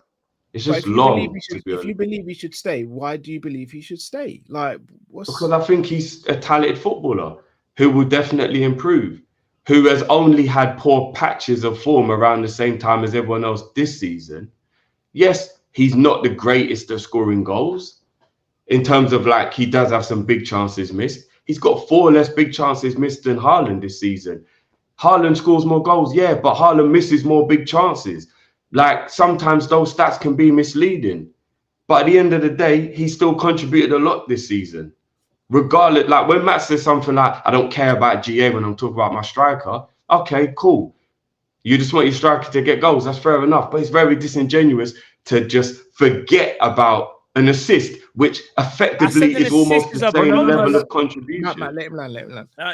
No, because Matt, if you say I don't care about GA, that means you're dismissing every goal he's created for somebody else, which still ends up in Liverpool getting a goal, regardless of whether he scores it or someone else does. It's still there. Because if I said to you, like Michael Owen, Robbie Fowler, do we care about the assist? Matt, let him land. We didn't care. Matt, let him land. No, Matt, let him land. He let you land, bro. I'm just saying. Okay. Do you want to know why I don't agree with what you're saying? Because there used to be a lot of ridicule on this channel and out in public that Mane didn't create for anyone else. And you can't finish the season with like 1 or 2 assists, even if you're scoring goals, because it's like, if you're a forward player, you should be looking for other people. I remember this because remember, I always remember anytime Mane was getting heat because I didn't think it was fair. So this is holding the same standard then. Okay, so people said about Mane is that he was a great goal scorer, but he needs to assist more because as a forward, that's just what a forward should do. Cool. So the point I'm making is, if that's the case, then how comes if Nunez assists, it gets dismissed? Because I'm not going to lie to you, bro. I think it's 31 or 32 goals and assists, or goal contributions, should we call it, in the season. The only person above him is Salah. So regardless of what anyone wants to say about Nunez, or whether he should have done well, which I agree with, by the way, he should have done better in a lot of scenarios. But regardless of all that, he's the second most goal contributor in our team, and people still just only look at the negatives. So at the end of the day, 31 or 32 goal contribution for the season. Yes, he could have done better, but that's still a very, very good contribution to the season if you don't keep on just looking at individual moments and you just look at it as a whole. In the last 6 weeks, he's been stinking out the joint. I've sat here and told everybody he should be dropped. You lot know this. I haven't defended him when he's been playing poor like this. I said, get him off the pitch. He's not performing. But it's kind of mad that he's only dropped his form when everyone else has. Because there was a period during that February, early March, when he was playing really well. When Salah was injured and Salah was away, all of our forwards contributed apart from Gakpo. All of our forwards were playing well apart from Gakpo. Diaz was playing well, Nunez was playing well, Jota was playing well, Dan's came in, Dan's was playing well. A lot of our players lost form at the same time. A lot of them lost form at the same time, and Nunez, unfortunately, was one of them. Everybody was missing big chances during that time. So that's the only reason why I find it a little bit unfair to keep on going on at him during that part, because all of our forwards were playing poorly during that time. Jota came back from injury and was even missing chances. Gakpo stepped up a little bit, thankfully. Salah was dropping thingies. Szoboszlai was dropping crazies. Like, a lot of our attacking players were dropping stinkers. He was one of them. Boom. But before everybody dropped off form, Nunez was pretty much doing his part. He was pretty much scoring. I think somebody, I can't remember what the decision was that we came to, whether it was goal contributions or whether it was goals, but 6 winning goals came from either a Nunez pass or a Nunez goal this season. That's points gained through his contribution. If you don't think he can be a squad player in this team with a 31 goal contribution, okay, cool. But for me, whether you think he should start or not, that's totally fine. But selling him means you don't even think he's good enough to be in the squad. And it's crazy to me to say someone with a 31 goal contribution isn't good enough to be in the squad. And that's it. I don't want to keep doing this Nunez back and forward with everyone who don't agree with me. So that's the last I'm going to say on Nunez. Let's say, for example, Drift, let's say 60 million came in and the club were willing to add money on top and go and get Isak. Would you then sell Nunez? No, because I think Isak has shown at Newcastle he's quite, I wouldn't say injury prone, but he doesn't seem to be able to give you a consistent 10, 15, 20 games in a row. He does seem to have a lot of niggles or whatever it may be. And that would worry me in a team that's going to be a bit more intense. Under Klopp and under Slot will play more intense football than Newcastle, and there'll be more pressured situations. I'd be worried about his injuries. As a finisher, as a forward, he's brilliant, and he is better than Nunez. I'd be a bit worried about his injuries, though. I'm not going to lie. And one thing else I'll say before I forget, bro. Klopp himself said this, and we've seen examples of this in the past. Yeah, he was bought as a striker. Okay, you don't think he's good enough to be a striker. Fair enough. But isn't there an argument to say you can change your role, and if there's something a manager can see in you that might work in a different way, that can work? I've seen somebody who plays at Newcastle with Isak, who was bought as a striker, who played as a winger in his former team, and the manager came in and realised you might be better as a midfielder, and he's flourishing. You can change the role of the player, even if you don't believe he's a 9. Change his role then. He can play a different role within the squad. He can be a squad player off the bench, or he can play left wing maybe sometimes. If you're playing a different system, you can find a way maybe he could fit into that system. You just find a way to change the situation. Because Joe Linton, when he was a striker for Newcastle, people said he was the worst player ever. And now he's one of the best midfielders in the league, in my opinion, because he plays brilliantly well in that midfield role, in a changed role. So all I'm saying is 31 goal contributions, plus you could change his role in the team if you want. That's worth keeping around for at least one more season. If you disagree with me, that's fine. What about if you were to say Ollie Watkins? Let's say you could sell Nunez and get Watkins for the exact same money. Would you do it? Nah, I think Ollie Watkins has been absolutely brilliant this season, but I would probably need one more year to know that it's not a one-off season, because the season before, Ollie Watkins wasn't this guy. And at 27, I think he is, I just need one more year to know, okay, your trajectory is this, rather than you had a fluke good season and then afterwards you go back down to only 10 to 12 goals or whatever it was like he was getting before. So that's the only thing I would say. Plus, if you're going to go for a striker in your Liverpool... Watkins got 15 last season, 11 the season before that, and then 14. Okay, so he's pretty consistent. But I mean, even the eye test will tell you that he wasn't playing half as well as he is this year. Like this year, he's just been an all-round better player, period. You know what I mean? I'd need one more year to just know that is how he's going to be for the title. And it's not just like a one-off kind of thing. One last name then. Let's say you can sell Nunez and get Ivan Toney. Would you do it?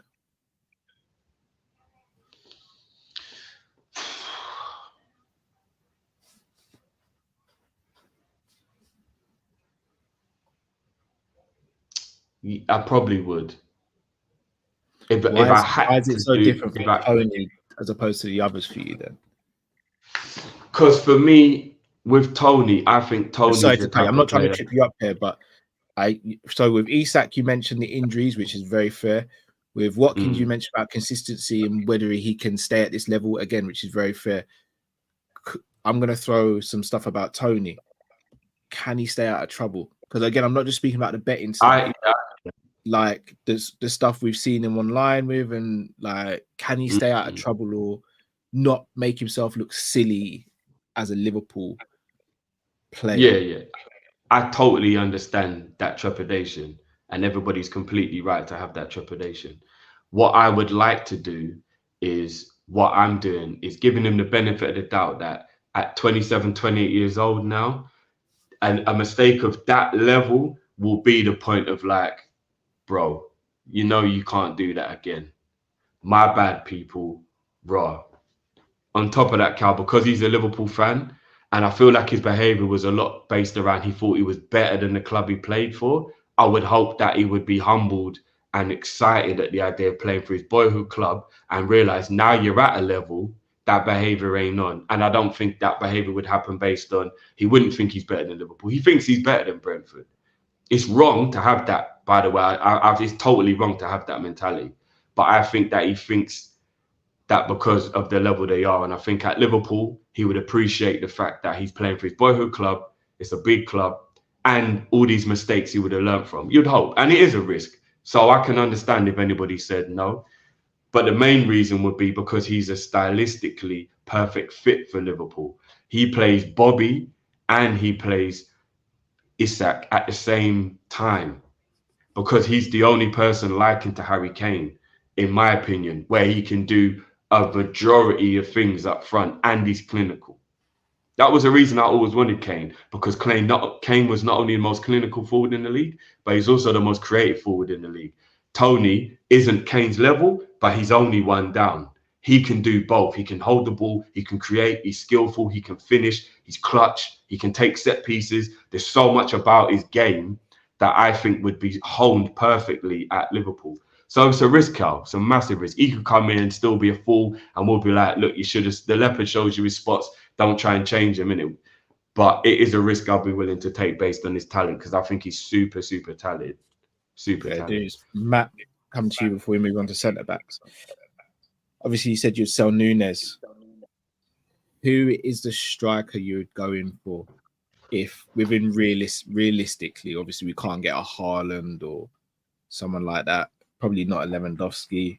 Definitely not an Mbappe. Who would you say this is a striker we need to go and get ASAP? And why? Probably. Bearing in mind we still have Jota at the club as well. Yeah. Think about why I said that. I would say I get what you're saying, but I mean, I'm looking at even Isak's injury record now. What should I say in the Prem? Like games he's played. And he's played 26 games. 26. Nunez has played 33. And Nunez, I don't think, has really put up any injuries. So that's really good as well. So Isak only got 26, but Isak has 19 goals. Nunez has 11. And correct me if I'm wrong. Sorry to cut you, Matt. He only played 22 last season, though. Isak, yeah. But here what I'm about to say to you, though. Sorry to cut you. The reason why I'm bringing this up is, remember, we've got a Jota already at the team. Hear what I'm saying, though. Isak playing 26 games for Newcastle, yeah? I don't know Newcastle's medical team. I don't know. They could be the best in the world. They might be the worst in the world.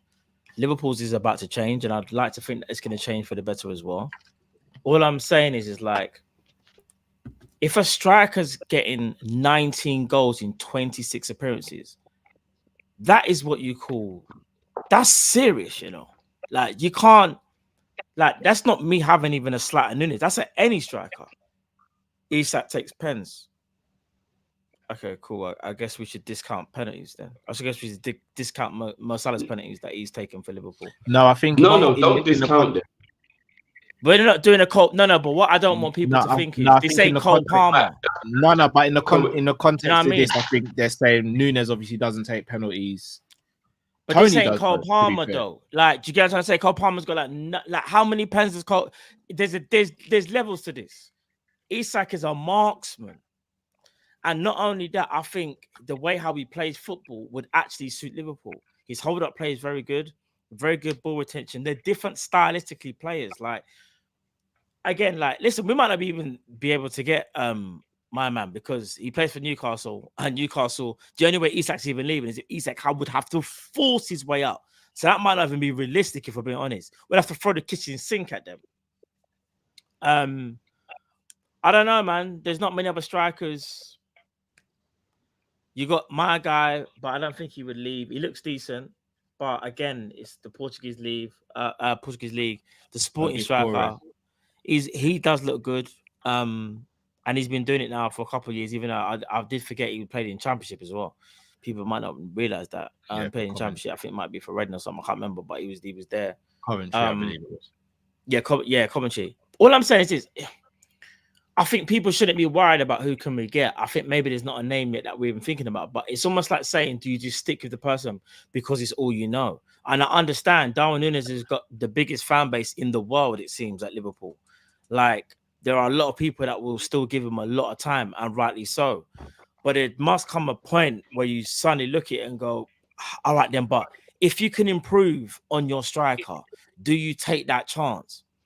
Because I'll be real with you, it either goes either way. He does improve, but it might not even be enough. He improves and he goes absolutely crazy, and we're like, raw. All this talk about selling him, look what he's done. Or he's exactly the same and doesn't do anything. Do you know what I mean? Openda, I think Openda's good, but I've also seen Openda have some absolute clangers, especially Champions League. But again, that's one game, minute, Real Madrid. But Luis Openda is good. I remember he came from Lens, good striker. I do like him. He is good. Pause. But Matt, you know the only reason why, like, normally, like, I don't think you should dismiss people from scoring penalties. A goal's a goal. But the only reason why I think people are mentioning it is because, for the sake of the argument, if we're going to do the comparison in that regard, if people are going to say Isak is a way better striker than Nunez and then use the goals for the barometer, I just checked and it's that he scored 6 penalties this season, 1 in the FA Cup, 5 in the league. So if you take away the 5 penalties, just use the league, because I'm only using Nunez's stats from the league. Yeah. So 5 in the league. So I'm saying, so that means he's got 14 goals from open play in the league, if my maths are right. So what I'm saying is, from open play, it's only 3 more goals than Nunez. So I'm not trying to take his goals away. I just think that's why people are saying he takes penalty. They're saying, well, the difference in goals isn't that much if you take away the fact that he scored a lot of penalties. Yeah, because remember, it's almost a free goal. So what I'm saying is, I think that's the reason why people are saying that, like, or he takes penalties, because remember, in our team is Salah and McAllister, who obviously take the penalties. Yeah. So, and it's one of the reasons why Salah still argues to want the penalty, even when, like, he could. No, I know Salah shouldn't be penalty taker. We don't. Yeah. All I was gonna say. All right, so let's say it's 14, but that's 14. On that drift, though, this season, Isak's missed 15 big chances. Nunez has missed 26. And if you're going to compare the two in terms of that as well, you'd argue, well, not arguably, Liverpool are a way better team than Newcastle this season and create way more. That's because it's 14 and 26. So it might not be as good as 19. But smaller club, it can be, because someone made a good point. I don't even know whether it's true or not, because I didn't really follow him at Dortmund. But somebody just said that they followed him at Dortmund, and when he was at Dortmund, it seemed like the pressure was a bit much for him. He was young, though. He was a teenager then. I remember when he went there. He had a year there, and they got. I remember, bro, because he was a teenager, if I'm not mistaken. But imagine this year. So when he went, how old is he now? I think he's 24. I think. Let me double check. Hold on. So he went to. Isak's 24 years old. Dortmund. So he can't have been a teenager when he was at Dortmund then. Bro, he went to Dortmund in 2017. Didn't he go to Newcastle from Dortmund, though? No. So he went AIK, Dortmund, Villarreal 2, then Dortmund, then Sociedad, then Newcastle. I don't know if you saw that drift. He was like 17, 18. 17/18. So imagine drift. He went from AIK, Dortmund, Villarreal 2, then back to Dortmund, but then they got rid of him to Sociedad, and then from Sociedad to Newcastle. But he was only a youth. What I'm saying is this, I think it's not even. Let's take. All right, it sounds crazy. Take out the scoring, Forget scoring. What they offer as a player. Darwin Nunez can he can be a handful. Don't get twisted. However, even though I have seen games where I'm like, where the hell is Isak here? I do think they can hold the ball up just as well as each other. I think Isak maybe has slightly ball retention, but Nunez obviously is more of an aggressor. Like, I think of the all-round game, like first touch, like this, because some of Nunez's stuff has been, the first touch, like let him down, and then he rushes the shot. Whereas, like, I think Isak has a calmness to him, which I think is natural, whereas Nunez doesn't have that. I think it's something that he has to learn. And my only worry is, if there's one thing I could say about Darwin, which I'm hoping, if he does stay, it's the one thing that I need him to work on more than anything. It's not even finishing, it's composure. It's just literally composure. It's been able to see the moment and calm down and take your time. That's the difference between the two. But yeah. Jamet made a good point in the comments to look at their goals per 90. Darwin's goals per 90 is 0.5. Isak's is 0.88. That's third best in the league behind Erling Haaland and Cole Palmer. Yeah, Cole Palmer's actually got the best goal to game ratio in the league. Crazy. But again, he's had a silly amount of penalties, hasn't he? So yeah. I don't know, bro. I just think just convert the penalties. Though. Yeah. Let me just ask you a genuine question. I'm not even trying to catch anyone out. I'm just asking a genuine question. Yeah. So we're gonna compare Nunez with Isak. Isak only 3 goals and 1 assist. So he's got 24 goal contributions. 23 goals is obviously really good, but he's got 24 goal contributions. So Nunez has got 18 goals and 13 assists. So he's got 31 goal contributions. So even though Isak has scored 5 more goals, goal contribution wise, he's down on Nunez. What would you rather have? The player who created the more goals or the one who scored the more goals? Based on the fact of how many goals you get out of the player, basically. All right. Let me say this. Would you rather get 24 goals out of the player or 31 goals out of the player? I'm just asking, and this I'm is not trying to. okay, yeah, and I'm not trying to throw this back at you, but it's context. I look at Newcastle and I think they don't create the same amount of chances, and they don't have the same weaponry as Liverpool. Anthony Gordon's had an amazing season, but other than Anthony Gordon, there's no one that really scores goals for Newcastle. So if you flip it and you put Newcastle are a good team, though. We're not going to act like they're no. I'm not, bro. I'm not saying they're not. I'm saying where the bulk of their goals come from is Anthony Gordon and Isak. They are like the 1-2 combo. It's like LeBron and AD, right? But if you look at Liverpool, Liverpool have spread the goals around, like you said, Drift, all season long throughout all the forwards. So all I'm saying is, if you swapped Nunez and Isak at each other's clubs, bro, I think the difference will be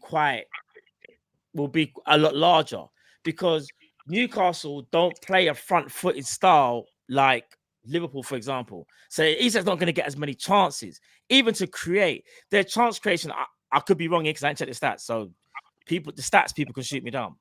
Chance creation, Liverpool probably sky way clear of Newcastle. And what I'm saying is, if Isak was in Liverpool and Nunez was at Newcastle, I don't think Nunez, people will be getting frustrated with Nunez, because it'll be like, bro, can you score? Because you haven't got a lot around you. You've only got really Anthony Gordon, really, that's gonna, do you know what I mean? Like, score for you. Bruno Guimaraes will get the odd goal here and there, but what I mean is constant threat. At Liverpool, Isak would then be playing with Luis Diaz, Cody Gakpo, Mohamed Salah. I think he would have more. So he might be.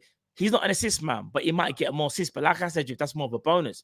But it also might mean he'll get more chances to score in that Liverpool setup. That's what I think, bro, personally. For me, Drift, to answer that question, it's difficult because Isak was playing Champions League with Newcastle and Nunez is playing Europa with Liverpool. And I know you can only beat and score in front of who you're playing, but the quality between what Isak was playing against versus the quality what we're playing against is night and day. So you say again? No, I know, but Isak only scored 1 goal in the Champions League, so he didn't have a good Champions League campaign. No, but that's what I'm saying. Look at the level of opposition they're playing against as opposed to the level of opposition we're playing against. It's night and day. So him scoring 1 with Newcastle. No, I hear that, but if he's a great striker, isn't he supposed to still be able to score past those teams? They were in a group of death, but you're right to a point, though. They were in a group of death, but you're right. That's not good. I mean, there's only so much you can do if he's not really getting the chances. I don't know how many actually play in the Champions League. But to answer your question, but is that not making assumptions he didn't get the chances? No, that's what I say. I said it's an assumption. What I will say to that though is I'd still go with Isak though, Drift, because I think I absolutely understand where everyone's saying, you know, like Darwin plays more games, etc. But just play more games, but not scoring the goals and going on long goal droughts, etc. For me, I kind of want us to move away from that now. So for me, it's Isak, and I do think you look at who Isak plays up top with. Anthony Gordon's not a goal scoring winger; he's a creative winger, and Almiron's been terrible this season. Harvey Barnes has been out for most of the season. Willock, who plays 10, I don't really see him play that often. They don't usually seem to play with a 10 now. So I don't actually know who there is for Isak to create for. Also in one-on-one situations, in dribbling, first touch and things like that, like I would trust Isak more. If Isak picks up the ball and there's a defender in front of him in the goal, I trust Isak more than I trust Nunez. If Isak picks up the ball on the wing, we've seen him beat players for fun and create something called be the assist before the assist and things like that. So I'd rather go for a player who's more complete and then work from there, in my opinion. So that's me. Let me help you soon. So my thing's going mad a bit. Whose hands are these? The image as well. Wow. Mo wrong for the attitude. Lucky it was Klopp. Fergie would have kicked a boot at him. Love you lads, by the way. Big up yourself. Big up. Yeah, Fergie would have cleaned his Klopp there and then, man. Fergie was not to be played with when it comes to that stuff. Planner Boy says Klopp is not dumb to not know Salah upset, forcing a hug and be childlike about it. And he seemed to instigate further the second time. Respect goes both ways. Managers can't behave any way they like. It's 2024. I did want to mention that because I saw quite a lot of people saying it's the manager who can say and do what it wants. I mean, I'm pretty certain a lot of you in the comments have managers, and you wouldn't let your manager just speak to you anyhow in any way, and rightly so. I think respect is a two-way street, and whether you're a parent, a manager, or in authority, full stop, you still have an onus to show respect if you're gonna ask for respect back. Samak says the spat is nothing but a deflection of how pathetic the team was. I agree with this. This is what the focus should be. Facts. Let's go City. Happy to take Mrs. Max to the 80 again. Built yourself, Sam Max legend. Big up. Gang and Deep says, evening gents. Question: if Klopp's stubborn enough to proactively make adjustments tactically before it hits the fan and it becomes a resurrection job, is his downfall? Can we put him on the Mount Rushmore of coaches? If the Mount Rushmore's 4 coaches, I unfortunately think Klopp misses out because we're not going to win anything else this season. For the Prem? For the Prem, I think he's number 5 as things stand.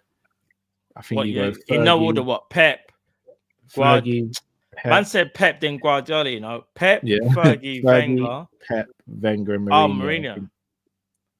I think Klopp does miss out just, which hurts me to say. Do you know what it is? If Klopp would have got one more Prem, because if he got one more Prem, he's on Mount Rushmore. Yeah, it's because of the context, but yeah, he misses out just for me.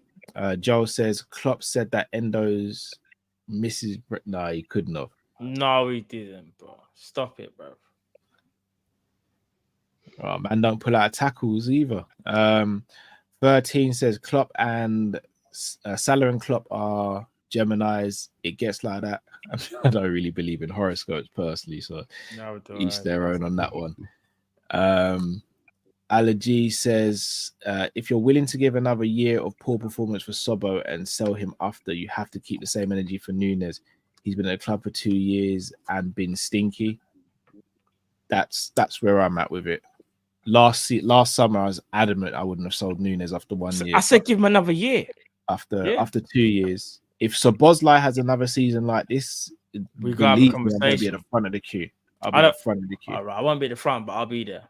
Oh no, I'll drag you to the front. No, I'll be there, but I won't be at the front.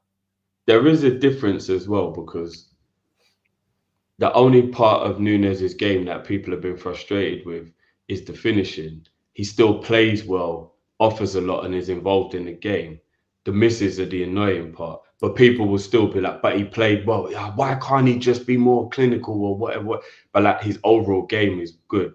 Szoboszlai is different. Szoboszlai wasn't playing well, or there was nothing positive you could take out of his performances. He wasn't just having the odd missed goal or what, like it was like liability, giving the ball away, not doing his job at all. Like I think there is a little bit of a difference.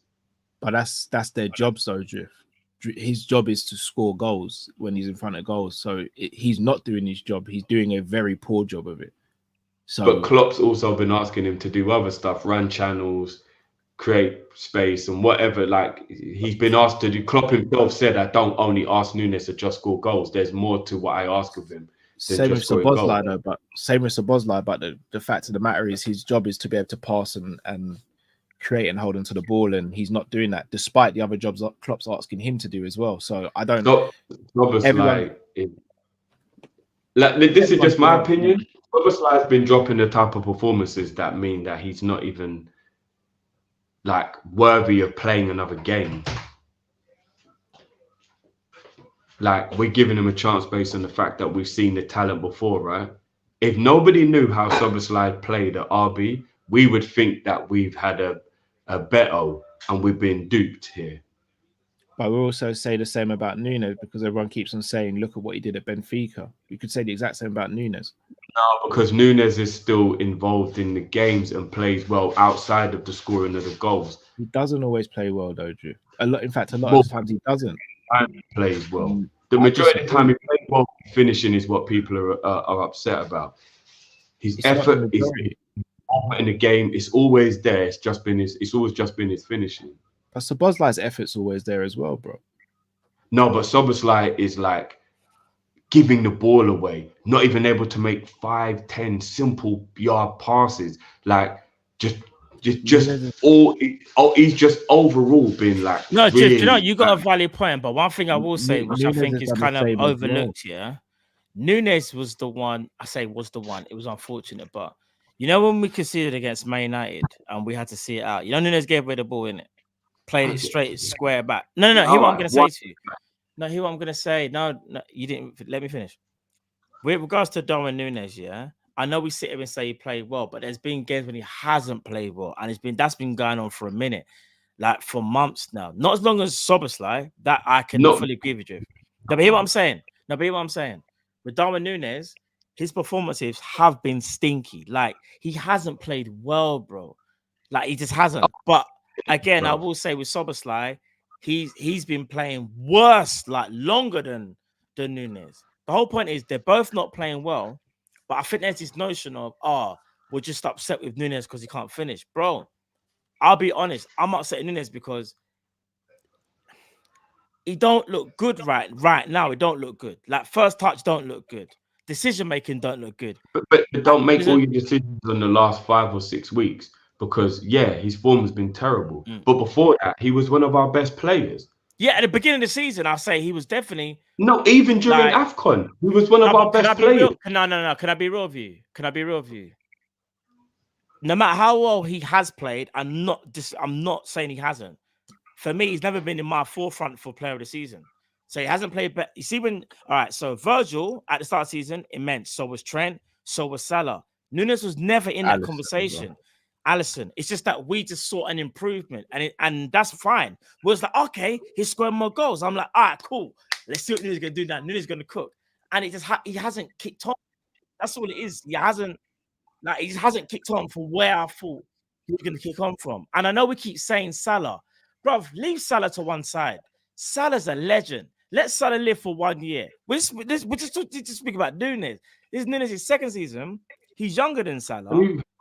No, not you, Drift. I'm just saying, like, some people keep doing the whole, Nunez and Salah have been stinky. They have been stinky, both of them. But let's just leave Salah for 1 second. Let's just focus on Darwin Nunez. As a striker, Drift, all jokes aside, listen, you love Michael Owen, Robbie Fowler, Fernando Torres, Luis Suarez, bro. These are some of the number 9s that have played for Liverpool. When I mentioned Darwin Nunez, as good as he can be, Drift, do you think he can get to them type of heights, bro? Out of all the strikers I just mentioned? People get to them heights. You just named legendary players. You don't think no striker could get close to that? Level. But that's kind of the point, Drift. No, but We've had those legendary players. because I think you're But then- thinking because it's Darwin Nunez, you're You lot. you're How many? Oh, that level. Like, there's not like. All Like right, that, then no. Firmino, is he a better finisher than Firmino, who wasn't even a finisher? I mean, it depends which way you look at it. I think He's Firmino's not, bro. Firmino's on a different level. his catalogue's better. Firmino's catalogue is better. No, But Firmino's a better Firmino- finisher. Nunez is doing miss open goals, and we'll be like, "What is going? He can't be Bro, number 9 anymore." Firmino is a better player and better finisher than Darwin Nunez. You know, I can't actually remember Firmino missing any open goals. I can remember him missing silly chances, but I can't remember him missing not open open goal, bro. Like, see Luton. But an easy chance is an easy chance. We're nitpicking it. We're Man going United. easy Bro, I chances. don't want to do this. Do you know what it is? I I've don't seen want to do the Haaland whole. missing open. Like, we're nitpicking. Easy chances are easy chances. But And the point Firmino is, for me was someone in the big moment, even when he had his bad season. Like, I see him against Spurs score. Remember the composure, take it onto the left and then smash it. Like, what I'm saying is like I saw Nunez the keeper. I've seen Nunez do a back heel and score. Like, yeah, everybody can have their moments. Forget the Bobby versus no. Nunez. What I'm saying is, you said I picked too many players that are like, you see, like their finishings of a higher level. But we're Liverpool. This is what I'm trying to say to you, bro. You know what it is? Because we're so used to Darwin, we wanted to succeed, yeah, and rightly so, yeah. It's one of them things where you go, I want him to do well, you know. We've invested in him, let him cook. But bro, do you know what it is for me though? You see them strikers I just named, yeah. Obviously, they are legendary, and even Firmino's a legendary, but in a different way, yeah. I just want our striker to be like close, but bro, what it is for me, I don't think he's close. No, that's fine. But like I said, he's only played poorly since the end of March. I don't think he's close, fam. He's only played poorly since the end of March. You think he can get there? Anyone who says Nunez has been playing poor for a long time is exaggerating. He's been poor since the end of March. No, but my whole argument is, regardless of do you think he can reach? Do you think he can become a dependable number 9, like the 9s I mentioned, even a Bobby who had the 9, so to speak, before? That's my argument. Yeah, I do. Yeah. You think he can? Fair play if you think he can. Fair play. Let's move on, boys. The Herdsman says, "Big up, Kopish." Matt, do you agree that Nunez' second season is better than his first? If so, why do you think the third won't be better than his second? His third could be better than his second, but it might not be good enough. So, yeah, I'll leave that one there. I don't want to keep going into it, but it can definitely improve. But it doesn't mean say it's going to be enough for us to be like, okay, cool, you're at that level now. You're 30. Do you know what I mean? Can I just ask you something quickly, just so I can get a barometer of where we're at here? If Nunez had 4 big chances missed this season and had the same GA, everybody would be okay with it. It's only big chances missed. That's the reason why everybody has a problem. No, it's not just that for me. It's more than that. I'll be honest. It's one of the more than that. GA and only 4 big chances missed wouldn't be good enough. No, forget GA. It's a goal contribution, though. No. What I'm saying is, all right, here's the thing. It's like living. Because I big chance missed, and then I've asked, all right, what if he only had a few big chances? But it is Drift. It's like, you know, all right, let me ask you this, Drift. You know, when someone says like live with the consequences. If my one was like a killer in front of goal, like I give an example, Filippo Inzaghi, yeah, wasn't a very good like overall game, but it just scores goals. I'll be like, you know what? Run it. Our striker scores goals. Might not be good at everything else, but he scores goals, right? Then you got to look at the other parts. I'll use Bobby Firmino. Wasn't the greatest goal scorer, but an amazing player. I feel like Nunez is like in between both. And that's where it's like, it's techie.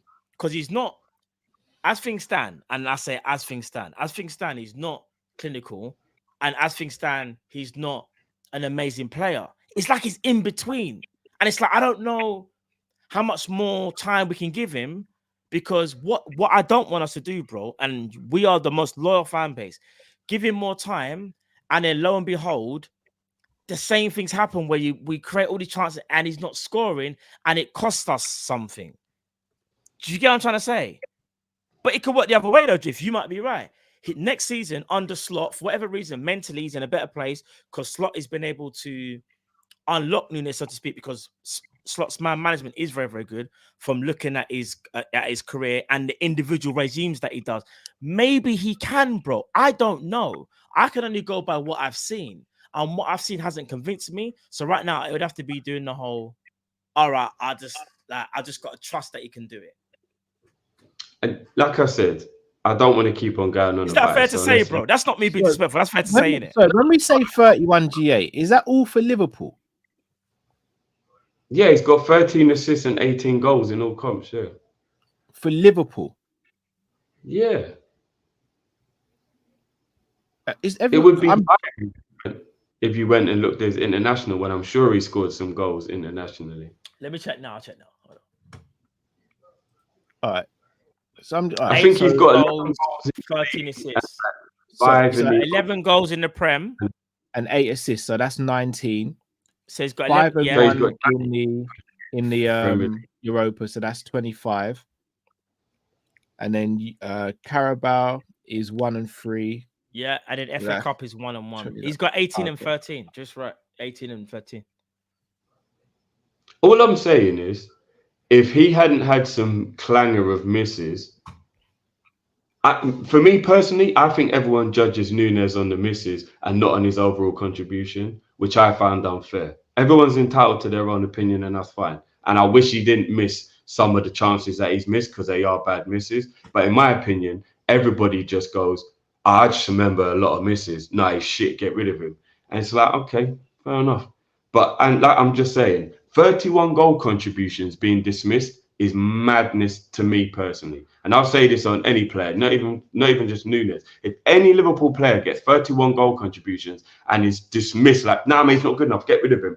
I'm asking the question, well, who's good enough then? Because where was everyone else while this crap player was racking up this 31 goal contributions? Why has no one else got that? So maybe there's some people that should be leaving before Nunez if we're looking at it from that point of view. They're not playing as number 9 though. They're not playing. Yeah, as but it's not the 9 part, bro. They're still playing. It is because if he's getting the most chances but having the most misses, then that's an issue. So yeah, I get what you're saying. I don't think you should just ignore the GA. I get it. You shouldn't just ignore the GA, but you can't then just ignore the misses and the overall lack of gameplay, which hasn't been good enough. His hold-up play is not great. He's caught offside way too many times. His decision-making is poor to okay. Like, there's so many aspects around his game where you're going, it's not good enough. So for me personally, I think saying his hold-up play isn't good enough isn't true. I think he's been actually really good this season with his hold-up play. I think everybody from last season, but I don't think he's been really good. Everyone's got the last 6 weeks in their head, and they're just letting that. Before that, he was playing well. Like, I don't understand why. He also won 11 games without scoring any goals, if I'm not mistaken, as well.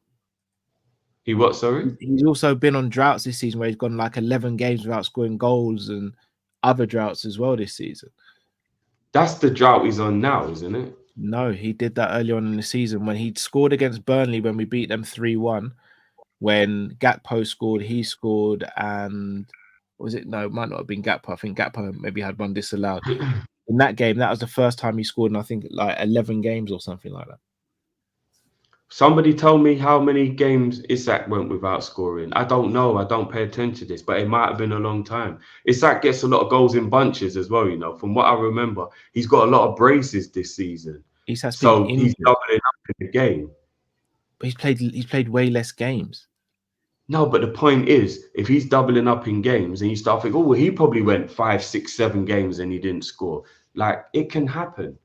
But we're talking about 11 games where he is playing and he's playing for a team that's creating chances for him. Look, like I said, I just find it a bit mad that someone with the second highest goal contribution is being told they should be leaving before other players that are in the attack. That's just what I think. Sweet Boy says Diaz neither scores or assists, but people talk about Nunez. Diaz offers nothing other than dribbling and showboating. He doesn't create like a winger. I think there's some truth to that. I think Diaz has been spoken about at length this season, if I'm going to be honest. Not as much as Darwin, but he's also been spoken about at length. Diaz does other stuff that people might not appreciate, though. H says Tony is fire, but he does some stuff in pre-season.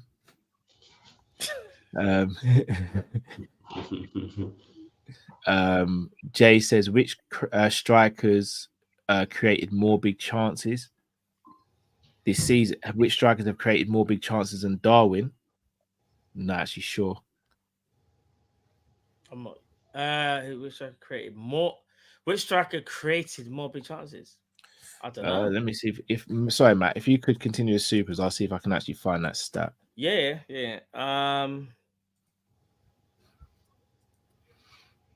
Sweet boy Diaz neither score assists, but people. Oh no. Sorry, apologies. Read that one. Apologies. Jay, we read that one as well.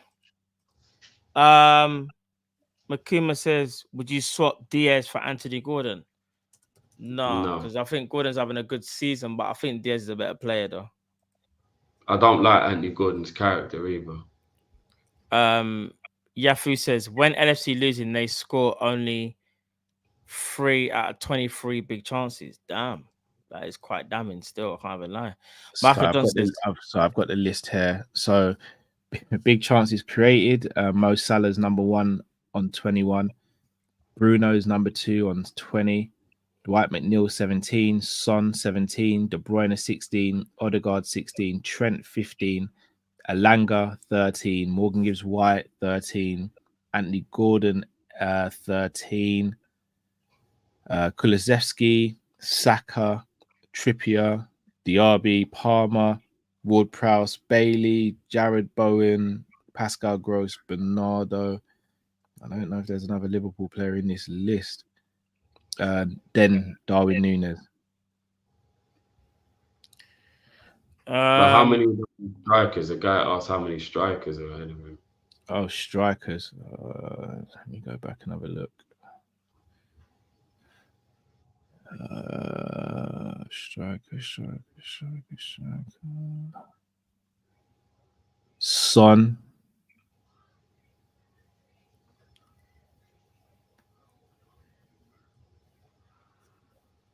Just Son from the looks of the list. Son. Ollie Watkins is on the same amount as Nunez. Yeah, those two. Son and Watkins second to Watkins and Nunez second to Son. Pretty decent. Yes. Michael Johnson, Arsenal fan here. Klopp overweight. What are you guys 5 Premier League transfer predictions summer? Whew. We won't make 5. That's my prediction. I'll do some random. No, ones. that's not just with us. That's with a random one. Not random. Paqueta to Man City. Yeah, Zubimendi to Arsenal. Bruno Guimaraes to Man City. Just watch. Bruno Guimaraes to Man City. Yeah, okay. I'm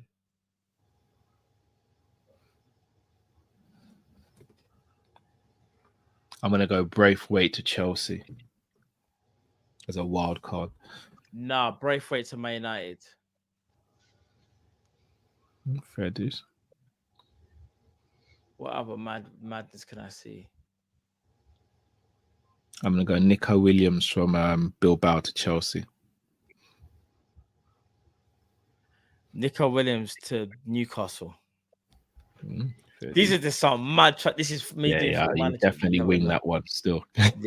Mbappe to Real Madrid. That's not Premier League. Yeah, but it's just the man's just doing the whole. There's enough evidence to suggest that he's going to. Well, it's true though. He ain't got nowhere else other than Real Madrid. Facts. H says Sobo eats rotten bananas, bit different to Darwin.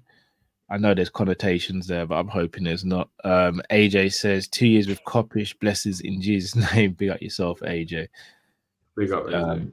Ala G says that Nunez' main job is to put the ball in the back of the net. It's like saying Ali is great at distribution, poor at shot stopping, but because he's great at distribution, we need to keep him. That's not logical. Man City would disagree with you because that's literally Edison. But he's good enough as a shot stopper for them. Is he? It's like saying Onana. I mean, ain't no one there taking I think on. the worst shot stopper than Nunez is a goal scorer. I disagree.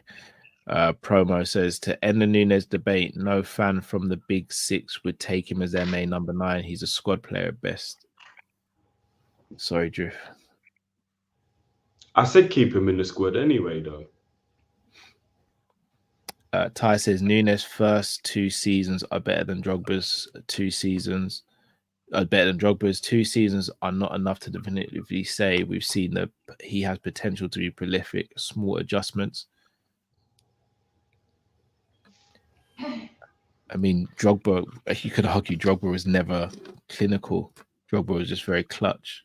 So the Drogba comparisons frustrate me a lot. Not this ain't on you, by the way, Tyler. Like, they frustrate me a lot because we all sit here and say Drogba wasn't the most clinical, but then we compare him in his record to Nunez. Drogba was clutch, but Drogba had way more to his game than Darwin. And also Drogba joined the Premier League, I think, at 27 or 28. So, I mean... 26. I think he was slightly older than that. I think it was 26. Don't know why I remember that age. I think it was 26. It must have been around. I think I might have got you, Cal, on one thing that you can't remember, but no, we're gonna probably check it back, and I bet he's freaking 27. But I'm almost certain he's 26. Someone please go check. I'm willing to bet that he was 26, bro. I remember he was 26. Watch when they say he's freaking 27. And how old was Drogba when he joined Chelsea? Matt, you're spot on. No, you're spot on. He was 26. Hello. My powers might be going. Makama says, what's worse, not scoring, but being involved or being injured like Jota or Isak? What's worse, not scoring, but being oh no, what's worse? Not scoring but being involved or being... I mean, if we're gonna actually add context to Jota and Isak, you could turn around and say injured, but when they play, they score. If we're going to be fair with the actual comparisons. I sat here and someone told me availability is an ability. Yeah, we spoke about that. No, that's very disingenuous because we use that for Naby Keita and Thiago, who play 1 or 2 games a season. No, it was just used in context for any player who misses. It's nothing to do with it. Naby Keita and Thiago are the worst people to use with an injury debate because Thiago played 16 minutes and Naby Keita played for about 4 games last season. Bro, I'm just saying, generally speaking, people say availability is an ability.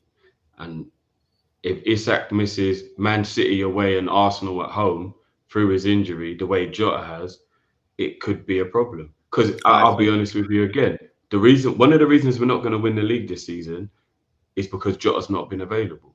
All right, so I'll ask you the question straight then. If I said to you, you have to choose one, you've got to sell one, no 2 ways about it, Jota or Nunez, who are you selling? It probably would be Jota out of those 2. Fair dues. I'm selling Nunez. No, and I understand why. But when I realized that Jota is missing 3 to 4 months a season, every season, that's mad frustrating. I love Jota, but that's mad frustrating. Fair dues. Ty says Drogba went on like 12 game runs without scoring. Yeah, same with Nunez. Same with Nunez, Ty, bro. Jay says Isak isn't making big chances. Can't blame mates. Who's he got to make big chances to, though, Jay? Like, genuinely asking Jay, bro, like, who can Isak create big chances for? I don't know. Do you know something, Mike? I was just looking at their records. Oh, big up, Ty. I get you, bro. Jota's a 1 in 2, 21 appearances in the league and 10 goals. Yeah, we're literally kind of 1 in 2. Nunez has 11 in 33. Nunez has played Nunez has played like 800 minutes more, and has only got 1 more goal than Jota. But he does have 8 assists to credit, and Jota's only got 3. But I just look at, you know what it is, bro?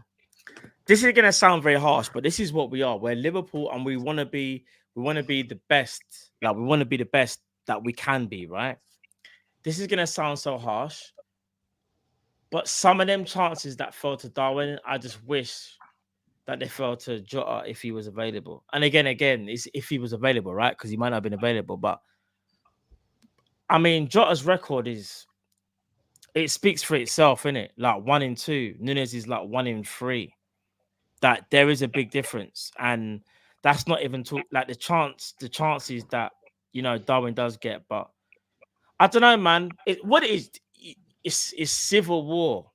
Pick a side. You either think Nunez deserves another year, or you say, do you know what?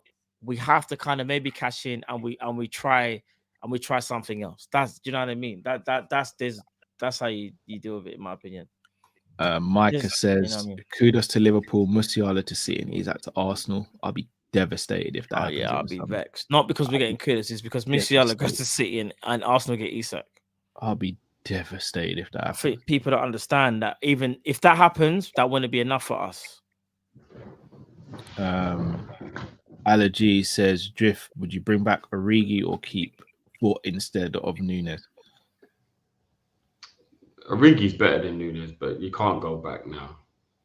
That's not a question, though. Would you swap Origi for Nunez? No. This version of Origi's like a bit passed around now and stuff. He's a bit past it now.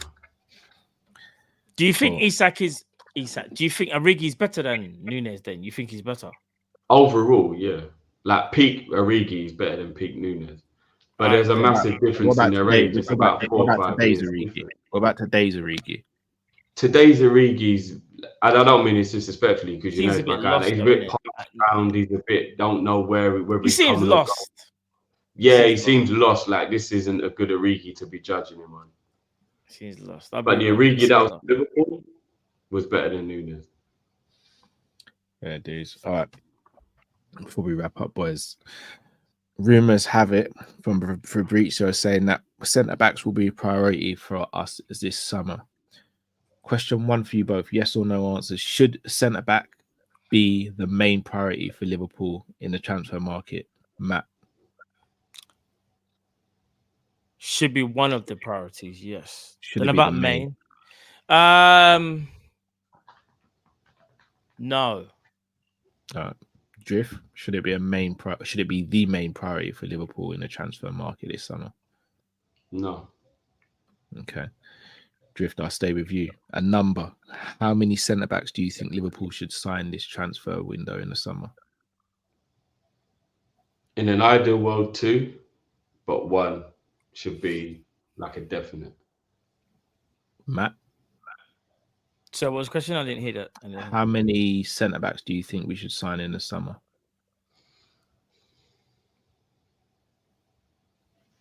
I agree with Drift. Ideally 2, but just maybe the 1 because I think Matip's injury might have really hurt him. And at his age, so maybe just get one in. But Matip's contract runs out. But then, get a Matt replacement for now. That's why me and Drift are saying. I can't speak for Drift, but I'm guessing he's saying that's why it's not like a main. It's a main, but not the overall. Go and get someone to replace Matip because Matip's leaving. You have to replace Matip. Ideally, you 100. Get 2, but you just have to replace. You Matip. Want 2, ideally, because VVD can't. Here's the thing. Whoa. What? Matt, stay there. Are we getting a centre back to replace or compete with Virgil? Replace Virgil long term and compete with him now, or are we signing someone to partner with Virgil, man? You've got Virgil's replacement at the club already, so you go and buy someone else to stylistically play with him. Who's that? Are you speaking about Kwanzaa? Kwanzaa. And I'm not saying he'll ever reach Virgil's level. The kid's special. He's the one who replaces Virgil. Matt? So you're asking me... Do we get someone now who can compete and replace Virgil long term, or play alongside Virgil as first choice?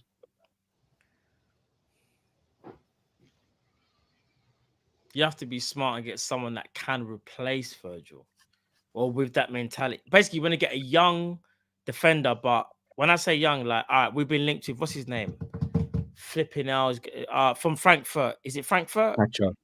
Bro, go get him. Left-footed centre back. I'll be honest, but there's a backlash when we mentioned him in the chat the other day. If I'm not mistaken, Drift. Like, was it you? Was it me and you, Drift, where we mentioned him in the chat? And, yeah, Pacho. People weren't really rating Pacho. All right, so in my might opinion, have been a Friday call-in. Actually, it was me and Rams. Actually, Rams was just saying no, and then the people were really. I think I know why though. His playing style is more akin to Konate than it is a VVD or a Kwanzaa. So what it is about combinations. Combination. If Pacho played like VVD, no one would have an issue, but he plays more like Ibu, front-footed, aggressive, straight in, no nonsense, and that can be a good and a bad thing. Yeah, Kwanzaa plays differently, in my opinion, like to Ibu and Pacho. He plays more akin to VVD. Not saying he's VVD, but he plays style. I don't know, man. Maybe the matchups, yes. If you play Pacho and Konate, there might be some games where you're like, right, them man, they're just I don't know, being mad aggressive and giving away fouls and head loss or whatever you want to call it. But I still think he's a good defender, and I think it's someone that we should definitely look at. I remember everyone asked you to do different things in their system as well, but because you got players like who we got linked to before. It was when we were linked to Amarim, or when we thought Amarim might be the manager. It was Inacio. Yeah, and Inacio is a very different. Huh? We've been linked with Hincape as well. Cole, yeah, Hincape is kind of like another aggressive one, you know.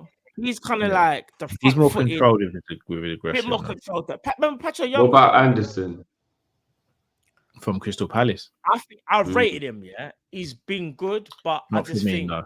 Very good centre back. Palace back against the wall type defender. That's how I rate him. If that makes sense. I think he would do well at a Manchester United in Ten Hag system. I like him. Yeah. I think he's good. Remember, we're going to be playing a bit differently now. So everybody we think of, we got to stop thinking about how they play under Klopp because it's not under Klopp. I'm taking that into consideration. Let me ask you guys one more question on this topic. Yeah. Virgil, Konate, Kwanzaa, and let's say Joe Gomez becomes full-time centre-back.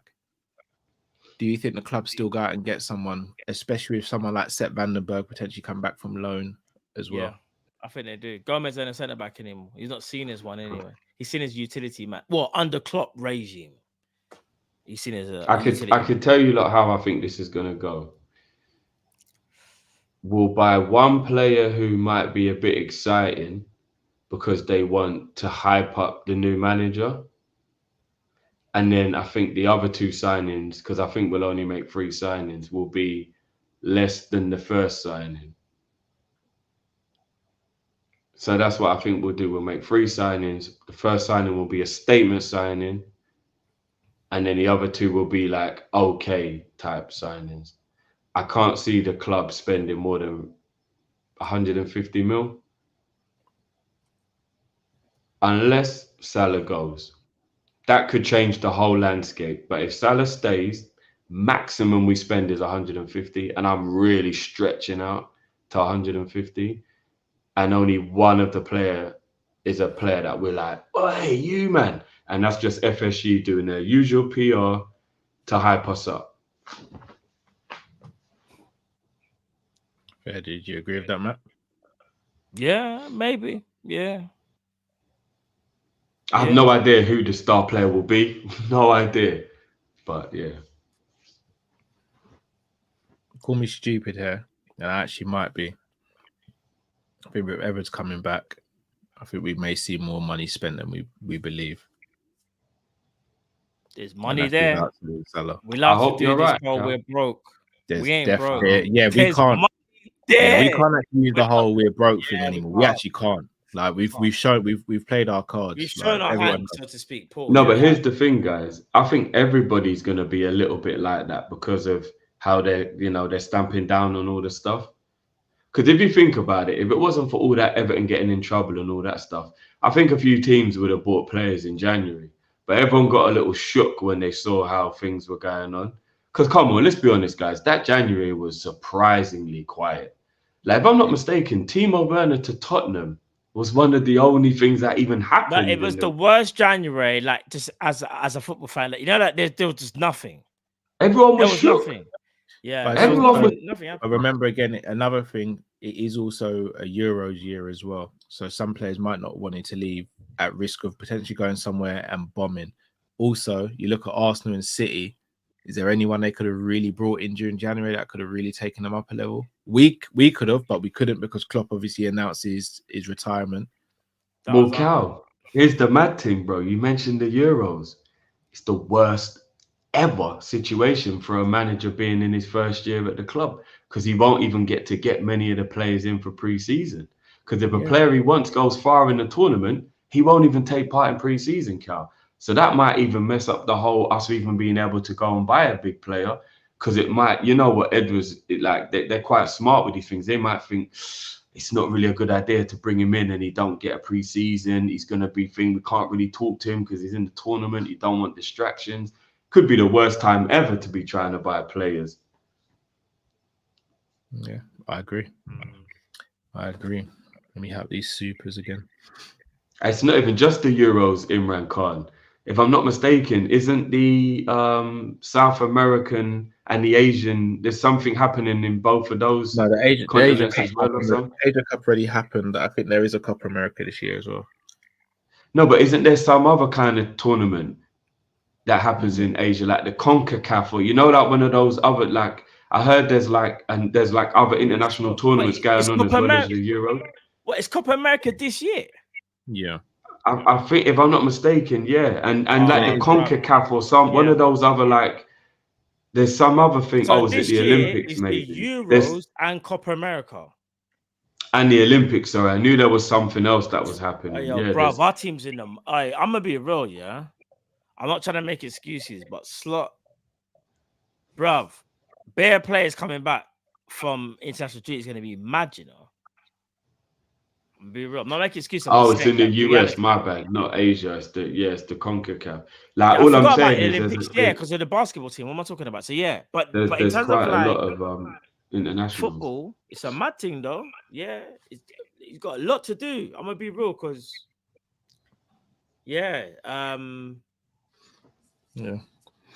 Eagle versus Shark says all attacking players have an issue. End of. To be honest, to be fair, agreed with that. Micah says Eze to Spurs, Paqueta to City, Frankie De Jong to Arsenal. Wow, and Pedro G to Villa. Very interesting. No chance. The one I might see is the Eze to Spurs, maybe. Ty says, I've compared him to Drogba since the beginning of the season. They occupy defenders, cause issues in the same way. Similar criticism at the same point. Again, I'm going to sound harsh. I don't think Darwin really occupies defenders like that when they're physical with him. Like, I don't remember a centre-back physically dominating Drogba. Like, I can't, maybe it did happen, but I can't remember off the top of my head.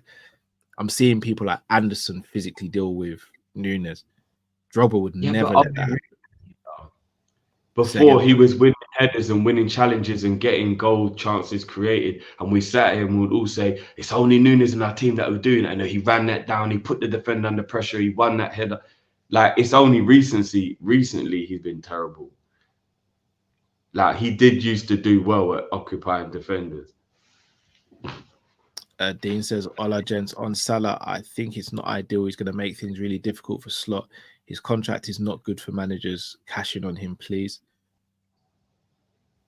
Fair play. Planner Boy says, should Klopp have signed players in the summer if he knew he was about to leave? He did know he was going to leave in the summer. He made that decision around November time. So I'll be honest, if Klopp went through last summer and not signed players, we'd have all absolutely gone crazy. Yeah. So Klopp had to, even if it just meant replacing the players leaving, he had to sign players. Yeah, he done what he thought was right at the time, man. Can't begrudge him for that, man. Can't, man. Right, boys, we're going to wrap up there. Anything you want to say to the people? Well, season's done. But you know what? We just try and win as many games. Season's not done. We're not going to win anything. But let me land. Season's done, but we try and win as many games as we can. We just try. Like, we've got 3 games left. Try win the 3 games. End on the best note possible, but win them 3 games. You know what I mean? Like, say goodbye to the best manager in our Premier League era, and then we go again next season. That's it, really. It's a sad way to kind of end the season, but that's the reality. Reason why I say it's done Win is the because games and as then much move as I on, man. Cal, Sad, that bro. you want to win as many games as you can. I totally agree. You're Liverpool. You don't want to lose any games. But because we've got a new manager, I don't even think momentum can be a thing you think about because everything's going to change. So literally, other than pride, these last 3 games mean fuck all. Literally. I still want to win them though, bro. Yeah, I said that. I said because you're Liverpool, you want to win. But in terms of meaning, there's absolutely no meaning. Is this gonna sound weird? Maybe call me a madman. I know winning these games doesn't get us anywhere, but I still get that joy of winning the game. Like what to lose all 3 games? Just be like, oh, we've got a new manager coming in, so that don't really matter. I'm not saying you're saying that, but me personally, I'm just saying I can't speak for myself. We're all different. Me, when I see them games, bro, I want to win. When I see the team play, I want to win. I don't care if it don't mean anything. I just want to win, bro. And even if it don't mean that we're gonna, obviously we're not gonna win the title, but like, it doesn't mean anything. But it still means to win, bro. I don't like seeing my team lose in any fashion. I don't care if because we lost, it doesn't. We stay in fourth. I don't give a damn if we stay in. Just win the freaking game. Like, who have we got to play anyway? Is it? Wolves last game. Can I just remind you? And who's the other one? Wolves, Spurs, and who's the other one? Spurs, Villa, and Wolves. Yeah. Can I remind you lot something as well that I think people are forgetting? You see, when it doesn't, when you're only playing for quote unquote pride and there's not actually anything riding on it, bro. Let's be real, man. You think certain men who have got an international tournament in the summer to think about are going to be going all out and risking injury over games that don't mean anything? Like, I'm not going to lie to you, look. You will watch if the players couldn't give themselves the motivation while we was in a title race. What do you think is going to make these men try hard now that there's nothing to play for? Was there motivation? Let's go through the players quickly. Gomez, Ibu, Virgil. I'd push back on I'd push back on lack of motivation and say it's more of a discrepancy in quality. I personally think they were tired and emotionally drained. So there's nothing to do with motivation then. But as a player, no. But what I'm saying is, now that the season is over, in terms of there's nothing to play for, where would the motivation come from to go ham and play extra if the well? Players feel like they let when they couldn't just do it while the league was. They don't try harder. With Liverpool, being a professional player for Liverpool, and quite frankly, if you can't get yourself up for a Liverpool game, go. No, but I don't blame people like Ibu and Virgil for not playing ham when they got international tournaments to think about. Then go then, innit? No, because common sense says I want to play in the Euros and there's nothing to play for in the league. Virgil is the captain of this club. You meant to set an example. You can't just be, I've got Euros. If they're thinking about the competition now and they're saying, well, I'm going to down tool because I don't want to get injured for the tournament. No, I never said down tools. So what are you saying then? Not go the extra yard. No, you have to. Tools, you're playing for Liverpool. No, it's not down in tools. There's a difference between down in tools and not going the extra yard. There's a 50-50 tackle. You don't want to go into it at risk of injury because you know that the game doesn't mean. What you're saying, Virgil shouldn't do a last challenge if he thinks he's going to pull his hamstring. Or you could get injured. Like, if you're fighting for a league, you're flying to a 50-50 with no thought about it. Bro, you're trying to win the league. All right, I get what you're saying. You're not going to fly in. All right, what you're saying isn't wrong. That's your way of thinking. And that's how a player could think. Another way a player could think is, right, you know what? We let the manager down. There's only 3 games left. Let's just try and win these freaking 3 last games before I go for international duty. I love this team. The manager's given me everything. This club has given me everything. They couldn't do that when we was in the race. No, but okay, but things happen. But let me say that, because you didn't win the race, you give up. I'm going to be real. Can I be honest? If Liverpool players think we can't be bothered because we didn't win the title, that is a loser mentality. Like, that's actually a loser mentality. Like, you're a loser, bro. If someone thinks in their then they are losers because they couldn't even motivate themselves. But then we might as well rewrite the club. How can a player think I didn't win the title? So therefore, if I didn't win the title, I'ma not give it my all because I need to think about my international duty. That's a loser mentality, bro. Man should be thinking, how can that even cross your brain? You're not a But it's professional easy athlete. for us to sit here and say that. It's not for a player like Van Dijk who missed the tournament through injury, who might be thinking, now there's nothing to play for. Why am I going to risk being injured? I want to go. I'm going to pick up form before he goes into the Euros because right now it's a bit stinky. If that's the I'm case, not saying he's going to play crap on purpose, but he's not going to be making the extra effort. then don't play him then. Well, that's fair, but nobody who's got an international tournament is going to go ham during this time now because they're not only exhausted, they're not only emotionally you are drained, right. Some players they also now have to think about their international career. You are right. I don't think it's only going to get worse. You are right. Some players will do that, yeah. But like, if a player genuinely thinks like, oh, you know what, yeah, fam, I got Euros in a couple of weeks, man, ain't with it. I'm gonna be real, bro. If that's the case, like Carl said, just don't play him because I'll be real. I think it's disingenuous to kind of like, because it is kind of down tools and you are, because you're thinking about something else. Your priority then doesn't become the club that's been paying your wages and giving you the platform to even make international football. So if that's the case and that's how you feel, sit down, go rest yourself, go squabble, do whatever you're doing. And he said, Drift, when I'm saying this ain't at you. This is about the players that think like this. This is just my opinion. I'm saying to the players, if you're not fully engaged, don't play. You want to know why, Drift? Do you know how horrible it will be for us to sit there and go, and all the people in the chat to go, hey, bruv, he ain't even trying. He's got Euros. And remember, forget about all the people we pay for all these money TV things. People go to the games to see these games, and his manager's basically doing the whole, you know what, man's thinking about like Euros and that. I can't be bothered. Do you get what I'm trying to say? But it's very easy for us to sit here and say that because if you pull a hamstring doing a sprint to get a ball for a game that doesn't necessarily mean as much, and then you're out of the Euros, you'd be pretty pissed you pulled your hamstring for no reason. That's part of the game. That's part of life. No, it is part of the game. They might as well not even get out of bed because they could get out of bed and stub their toe and break their toe, but you might as well not even get out of bed if you got that mentality. No, come on, man. That's an exaggeration. We all know there's a high likelihood of being injured, really playing 100% intense football, then there is something like an accident that can happen at any point of life. That's what you get paid to do, right? It's a livelihood. Yes, but it's very easy for us to sit here and say they should be doing this. And morally, yes, they should. But people like Ibu, Verge, people all these people who are thinking about the Euros. Anyway you strip it down, morally, professionally, anyway you strip it down. If you're getting paid to do a job, you do the job to your maximum potential. I know what you're trying to say. Look, if you don't want to be naive enough to believe these players are going to make full effort, then fine. They ain't going to make full effort, you lot. No, but what I'm saying is... Why is it I'm naive for suggesting that professionals will go out and play their heart out? No, for thinking they're not going to be thinking about the Euros. It's naive to think that they're... That's not naive. But you're not saying they're just thinking about the Euros. You're saying they're not going to make as much effort because of the Euros. Why am I naive for thinking they might? 50-50, they're going to think about jumping into that 50-50. Whereas if it was in a title race, they'll just do it without thinking. No, but if that's how you think, that doesn't mean that's how every other person thinks. No, I watched this happen, you lot. You don't remember what happened to some of our players for the World Cup last season?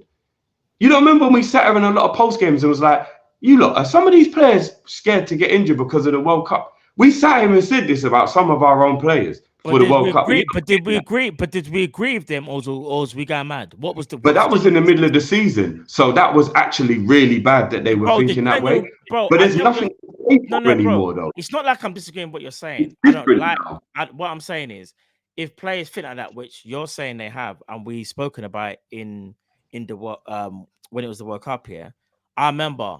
We had a problem with it because I think VVD was one of them, and we were like, "Oh, VVD looks like he's thinking about because obviously the injury, rare tear. Like, I'm gonna be real, and I'll just say, yeah, but Matt, that was the season. That was the middle of the season, so we were well within our rights to be like, "You're fucking up the whole season, bro." No, but like, I understand. The season's over. There's nothing to play for anymore. Yeah, I know. But what you're saying is, and this is what I don't like. I'm not saying you're wrong. I don't like it. There's a difference. You're not wrong. I don't like it. Oh, I don't like it. If a player can sit there and go, I'm going to think about international duty and not think about, I've got games to win at Liverpool, even if it means like, bro, you should be giving your all regardless. It shouldn't matter what position you're in. It genuinely shouldn't matter. But I know what you're saying. The Not an ideal human world, nature bro. will tell you you're gonna prioritize, because as humans, let's keep it a buck. We do prioritize in life. You prioritize. It's just natural. Exactly. But what I'm saying is this, though. You can say these players are, you know, they pick and choose, which is fair to say. But these players that actually get paid a stupid amount of money, yeah, stupid amount. The least they could do is try your best. You get told in your normal 9 to 5, subconsciously, just do your your best. best. Just do your best, innit? Subconsciously, you won't be doing what you should be doing, but at the moment, you might feel like you are doing your best. And But that's about that. subconsciously, no, But you don't want to get. I'm not built like that. I'm gonna be real. No, you're right. But some people will still be like, it don't matter if it's a Sunday league, Premier League, Champions League final. Man, still. I'll give an example. All right, actually no, he's not a good example because he kind of down tools. I'm about to say Mascherano, but I'm trying to think of some mad intense players like. All right, let's talk about an actual example. You see someone like Gattuso, bruv. Gattuso will play you on Sunday league, and he was treated like it's a Champions League final against Liverpool. There are some people that are built within them. They are born winners. Kobe Bryant, Mamba mentality. Kobe Bryant, it don't matter if he's playing in the park. And Yeah, but those are outliers, man. No, but what I'm saying is, there's certain players, in my opinion, that shouldn't be thinking like that. And there's going to be players, like you said, that will be the whole, oh man, you know what? Yeah, man, all right, let me give you like an actual example. Tevez is another one. Big at the chat, Tevez. Let me give you an actual example. Suarez would never. Suarez would never. Suarez would buy. This. Let me even go too far. Right. Let me give you an example, a real life example, so you can understand more what I'm saying. Jota is due back in a week's time in training, right? He's just come back from an injury after an injury. He's barely been able to get himself fit. Then he's got injured again. He, without doubt, is a proud Portuguese who wants to represent his country in the Euros. Are you lot telling me that when he gets back to fitness next week, he should force his way back into the team to play 2 games that don't mean anything other than pride at the risk of re-injuring and missing the Euros? Or do you think it would be sensible if he just went, can I train, get myself to fitness, just give me 20 minutes at the end of a game and let me just work my way back in? Because basically we'd love him to just come back, banging a hat-trick, win us some games, and it'll be nice to end the season well. But logically speaking, would you not tell Jota, do you know what? There's no point you rushing back. You take your time, bro, because the Euros is round the corner. Honestly, I'd be more concerned if Jota thought he could go and speak to the manager and suggest that. I mean, sometimes these things are like known without being said. You know, sometimes some things don't need to be said. It's just common sense. If Klopp's got the mentality where players think that they can go up to him and say, I'm just going to take it easy, but just play me the last 20 minutes because I don't want to get injured for an international tournament in a month and a half time, then that's crazy. When you've just come back from an injury? Yeah, that's crazy. Because Klopp's got a job to do, and his job is to win games. And to win games, you pick the best players available to win that game. If Jota's one of the best players available to win that game, then Jota plays. If Jota's not physically and medically right to play, then you obviously manage him properly. But if Jota's at 100% fitness and he turns around to Klopp and goes, I've only got a couple games left, and I don't really want to get in. But he won't be fitness though, Cal. That's the point. I understand what you're saying. That's so what then he doesn't play. If he's not up to it, and we needed to beat Tottenham this weekend to win the title, Jota would play. And that's the point I'm making. But because there's nothing on the line, Jota don't need to play. And that's the point I'm making. I don't know if he would. Klopp's kind of shown he's not just going to throw a player in if they're not. No, he did, bro. He pretty much brought Jota straight back in, remember? Yeah, he gave him like 1 or 2 substitute appearances and then he came straight in and started. No, but he was 100% fit. Like he just wasn't match fit. Yeah, so the point I was saying is right now, Jota's not going to be fully match fit before the season's over because there's only 3 games left. But if we was in a title race, he would make sure he was available as quick as possible to help win that title. Because there's nothing to play for, he's not going to do that. We might not see Jota again. And that's the point I'm making, because there's no real emphasis on the need to play. Now there's nothing to play for. It's just pride now. We won't see Jota. Within a title race, would have seen Jota. So I'm just trying to say these men aren't going to be fully thinking about the Premier League, guys. So don't think these next 3 games is going to be maximum effort and all. I needs to be. That's what this. No, I know what you're saying, and you're right. There will be players like that. But if I don't see maximum effort, this will be my reaction. If I see any player, if I see a slight down tools, or I look at them and go, he's really thinking about Euros, this will be my reaction. Brother, what's that? What's that, brother? That should be my reaction. I don't want I'd to have see a it. worse reaction than that. I was just trying to keep it PG. Rich has said it perfectly. This is why there's a saying in football, they're already on the beach. If that's the case. Because once there's nothing to play for, sometimes players, they just... If that's what the players want to do, then don't expect to have your position in the team when you come back then. Yeah, but that's neither here nor there. I'm just saying, these next 3 games, guys, don't expect fun. That's all I'm saying. Well, then we're going to have to really strip it back and see who wants to be a Liverpool player and who don't, isn't it? It is what it is. People, if you haven't already, had over 1,000 of you in here strong for pretty much all the show. Please do smash that like button, subscribe.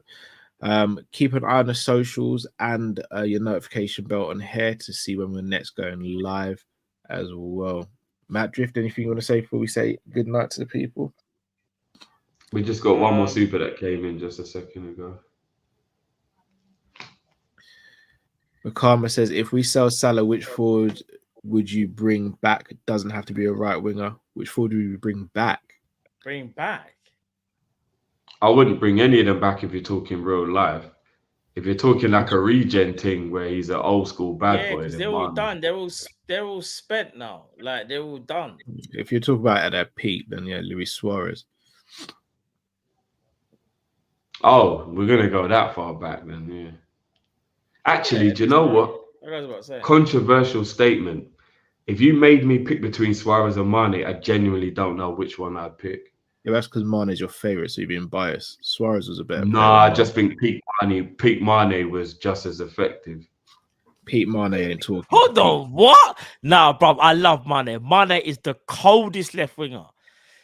But Suarez, drift. Pete Mane ain't talking to Suarez. Drift. Well, Quick question. Suarez was absolute bad man. Suarez was only 3rd to Messi and Ronaldo. Yeah, when he was at Barcelona, yes. No, peak Suarez was better than Mane. It's like I Suarez, love Mane. It goes Suarez then Mane, in my opinion. I'm just saying I don't actually know which one I would pick out of the 2. Swear down. Peak Mane gets slept on. No, fine. Bro, Peak Mane is disgusting. But Suarez? In fact, I'd arguably say Mane's reputation has gone up since he's left, and people have actually been a little bit clouded and forgotten some of the times where he has had a bit of a madness. 13-14 Suarez arguably the best individual season I've ever seen from a Liverpool player. Yeah, but we can't only just talk about that season. We have to talk about. But I'm just saying. No, bro, levels to this. Let's not. Bro, we're talking about Suarez, you know. Suarez. If you pick Suarez, that's totally fine. That's totally fine. I don't have an issue. No. I rate Mane because Mane's 2nd in the forward. Like, you know, if we say you pick the forward, like it'll go Suarez then Mane. Like, there's no other forward that I think comes close. Origi don't even chat to them, man. Different realm. But Suarez, bro. No, that's fine. I can't stand his attitude as a person, but as a player. And Suarez is, and I don't know. Like I said, I don't actually know who I'd pick. Could you imagine Suarez 13-14 season in this setup right now? I could also imagine 17, 18, 19 Mane in this team right now, and we'd have won the league. Wouldn't be the same as Suarez, bro. I hate to break it to you. Not 17, 18 Mane, 18, 19 Mane. Whichever one you want to pick, guys. He was a beast for about 4 or 5 years. Whichever one you want to pick. No, he is, but I'm just saying, bro. If you want to pick, he's the 3rd best striker or 3rd best player. Not even striker, player. Drift, you said he's better than Ronaldo. Who, Cristiano? Yeah. Oh, okay, because you could have caught me out there. You could have made me look crazy. No, we'd Some never people would have put you put in this that talk about conversation. R9. No, No. Cristiano. You said he's better than Cristiano. Yeah, but like I said, Mane's legacy at Liverpool Is is Mane better. better than So I'm just Cristiano? like, I It's don't know Mane. which one. Drift. You're trying to drift away and swerve. You Then I know the don't- deal. You know the truth, bro. Come on, man. No, I don't know the truth. Sadio Mane was a fucking beast, bro. Bro, Mane was a madman, but Suarez was a... I don't even know what Suarez is. Suarez was a lunatic, bro.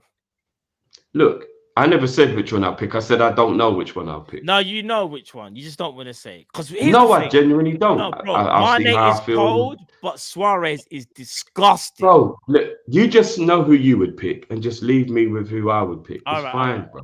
All right. It's fine. Yeah, I'm going Suarez. So you're right. I shouldn't force narrative, but Suarez. Oh, what, over Gerrard, Cal? I said, No, Suarez is no, crazy. no. He said strike. He said attacker. Don't try that. No, he didn't, bro. He said it could be any position. It don't have to be right wing. He said it could be any position. He said attacker, bro. A forward. What Did we he bring say back, forward? Daniel Agger or Yes, something? bro. I thought he just said if you could Hold replace on. him with any player. So I No, thought he said alright, if you so could replace why him with did any none of player. you choose Gerard if that's the case then? He said Speak to Drift, forward. not me. Ask Drift. Because he thought he was being slick. Because I genuinely think Mane's the one I bring back more than anyone. Over Gerard. Over Prime Gerard. It's a conversation I'd have to really have with myself. Yeah, let's wrap up. Let's wrap up. You put yourself in the mud there because you It's realize what getting you late. said now, innit? Getting late. Let's wrap up. What you taking? What you taking? What you taking? 04, 05, like Gerard, and 05 or 6 Gerard over the 17, 18 Mane, yeah? He's my favorite player. This is my decision. Oh, what Mane's your It favorite is player what all it time? is. Do you know what? I didn't realize Mane's your favorite player. Yeah, all he time is. That's Liverpool. why he's so biased towards him. I didn't I've realize. said this numerous times. I didn't Suarez realize is, he I mean, favoured him over Gerard. I swear to you, I didn't know that. Liverpool player of all time. Fair Yeah, play, bro, bro. that's where the bias comes from. I didn't realize over Gerard. Raw. I didn't know. Mad, innit? I was gonna play the video, but I thought he was doing too much. Like, each their own, man. Each their own. No, but look, No, I Mane's a bad man. can even tell by the response. Mane gets no respect, man. It's fine. He does get Mane's a respect. bad You man, just though. putting him up against that. All right. Do you know what that's like? That's like me saying Mayweather's the best boxer, then you going Pacquiao gets no respect. No, you just compared him to the best boxer. No, Mane what gets- was saying? Mane gets full respect from Liverpool. He always does. He just doesn't get respect. If I pick from Mane, Gerrard. somebody asked me what I'm smoking on, that's not really getting respect. Say that again. If I pick Mane and someone asks me what I'm smoking on, Over that's not Gerrard. respect. Over Gerard, I would say, what are you smoking, bro? Because Okay, you've spoken about Mane's legacy when you spoke about Suarez. What's he got on Gerard? I'm gonna be real.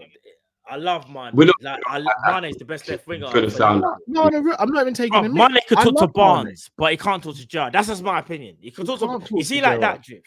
Best any left level. winger, in my opinion. Like, in fact, no, he's the best. Mane's the best left winger, you know. Because I'm cheating. Barnes was a left mid. Mane's the best left winger to ever play for Liverpool. Barnes was the best left midfielder. Gerrard and Dalglish are the two greatest players to lace the boots for Liverpool. As great as Sadio Mane was, And that's Gerrard fine. is like, I don't even know. I'm not saying Mane was better than Gerrard. I'm thinking about who I would personally want to bring back. Like, I don't understand I've even got to argue. So you would rather bring back Mane over Gerrard? That's what you're saying. You brought up the Gerard thing, bro. You I brought didn't a talk Gerrard, about- by the way. No, I said I don't know which one I'd bring back. But that doesn't mean I said Mane's a better player than Gerrard. You're moving. That's like a to- Carrick, that's that you got a concussion. totally You different brought a Gerrard, conversation. blood. That's a move totally like different Chris. conversation. Hey, No, that's a Drift, totally different conversation. yeah, I said, you who- were like, hold on a minute. Who's been- It doesn't have to be a striker. It could be any player. And then you've Who's went. the better and- player, Gerard or Mane? Then Drift. Let's get out of there, man. Gerrard's a better player than Mane. There we go. Then we can now we can end the show happy, bro. We're good now. But that wasn't the discussion. The discussion was who would I rather bring back? I'm trying to save you here, man. I don't need saving. I don't do. need saving, blood. do. I don't need saving.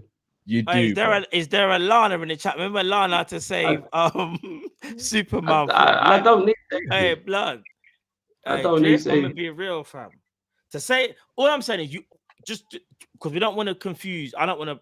You're saying you'd rather bring back Mane over Gerrard for you anyway. That's what you're I'm saying. saying it's a conversation I'd have to seriously have with myself if it What was a real thing. conversation, bro? Right, let him have the conversation, bro. What's the conversation? Let him have the conversation. It's my conversation, bro. Alright, have your conversation, bro. Hey, someone in the chat will have this conversation with Drift because me and Cal ain't. Listen. John 10 says Big saying shit, Suarez big is clear of Mane ain't disrespect. I don't think it's Yeah. disrespect either. Bro, Mane is the best left winger for Liverpool, but Suarez is That's maybe it's not. I'm not saying it's disrespectful. I'm just saying between it's him slept and on. good grief, bro. I'm just saying Mane slept on. That's all I'm saying. Do you know how much we hate Suarez's personality? And we still. I didn't even say something there. We didn't even got demonetized. Do you know how mad Suarez is as a person? Hey, bro, you think I want to say Suarez? The man crazy, bro. Well, people, if you haven't smashed the like button already and you're considering not smashing it, please do smash it. Trying to get up to 34,000 subs with like 1,000. All right, you know what? Sorry, Cal. I've just got to do this because I'm feeling petty after that. We should just wrap up. Drift, why, Cal, bro? Why? Robbie Fowler or Suarez? Who's the better player? Who you bringing back? Robbie Fowler, peak Robbie Fowler or peak Suarez? What you say? No, Cal. Don't, in what this are you team? saying? I'll tell you straight, Suarez. I prefer Fowler, but it's Suarez. Fair enough. What are you saying, Drift? What, Fowler or Suarez? Why are you asking? You know the question. Why are you repeating? You asked the question. Bro. You asked it.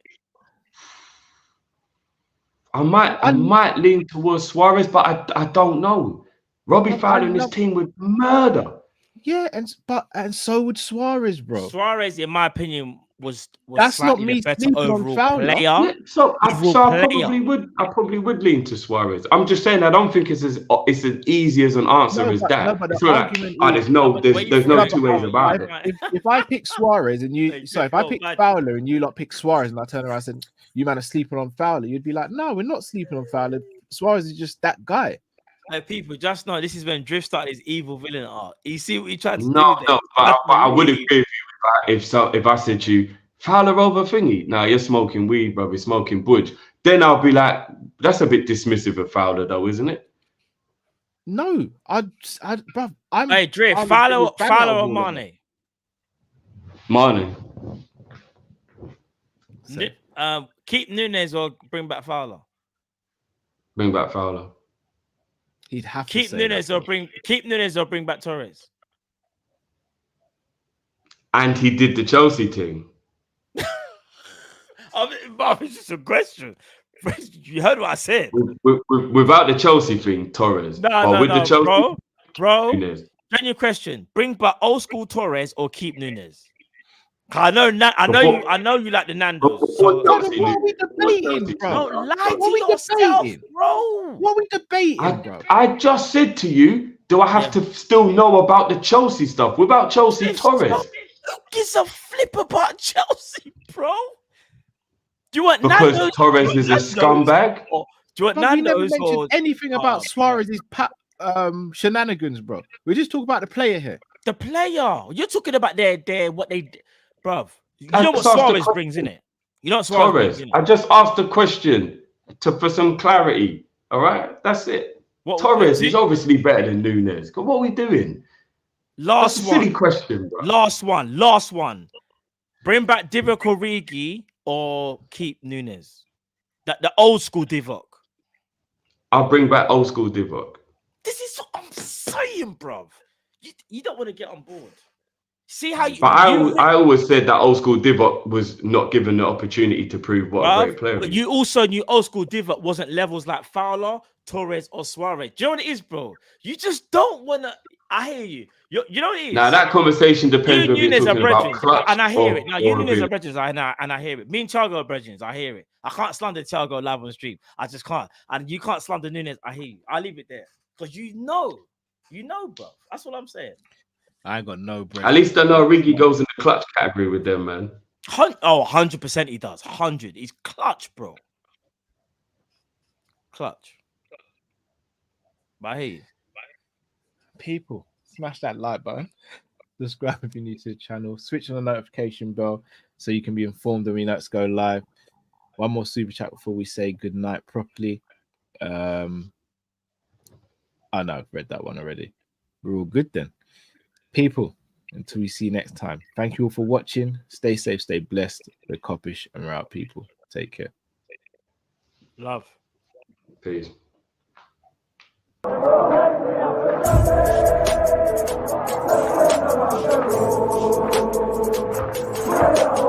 Thank you.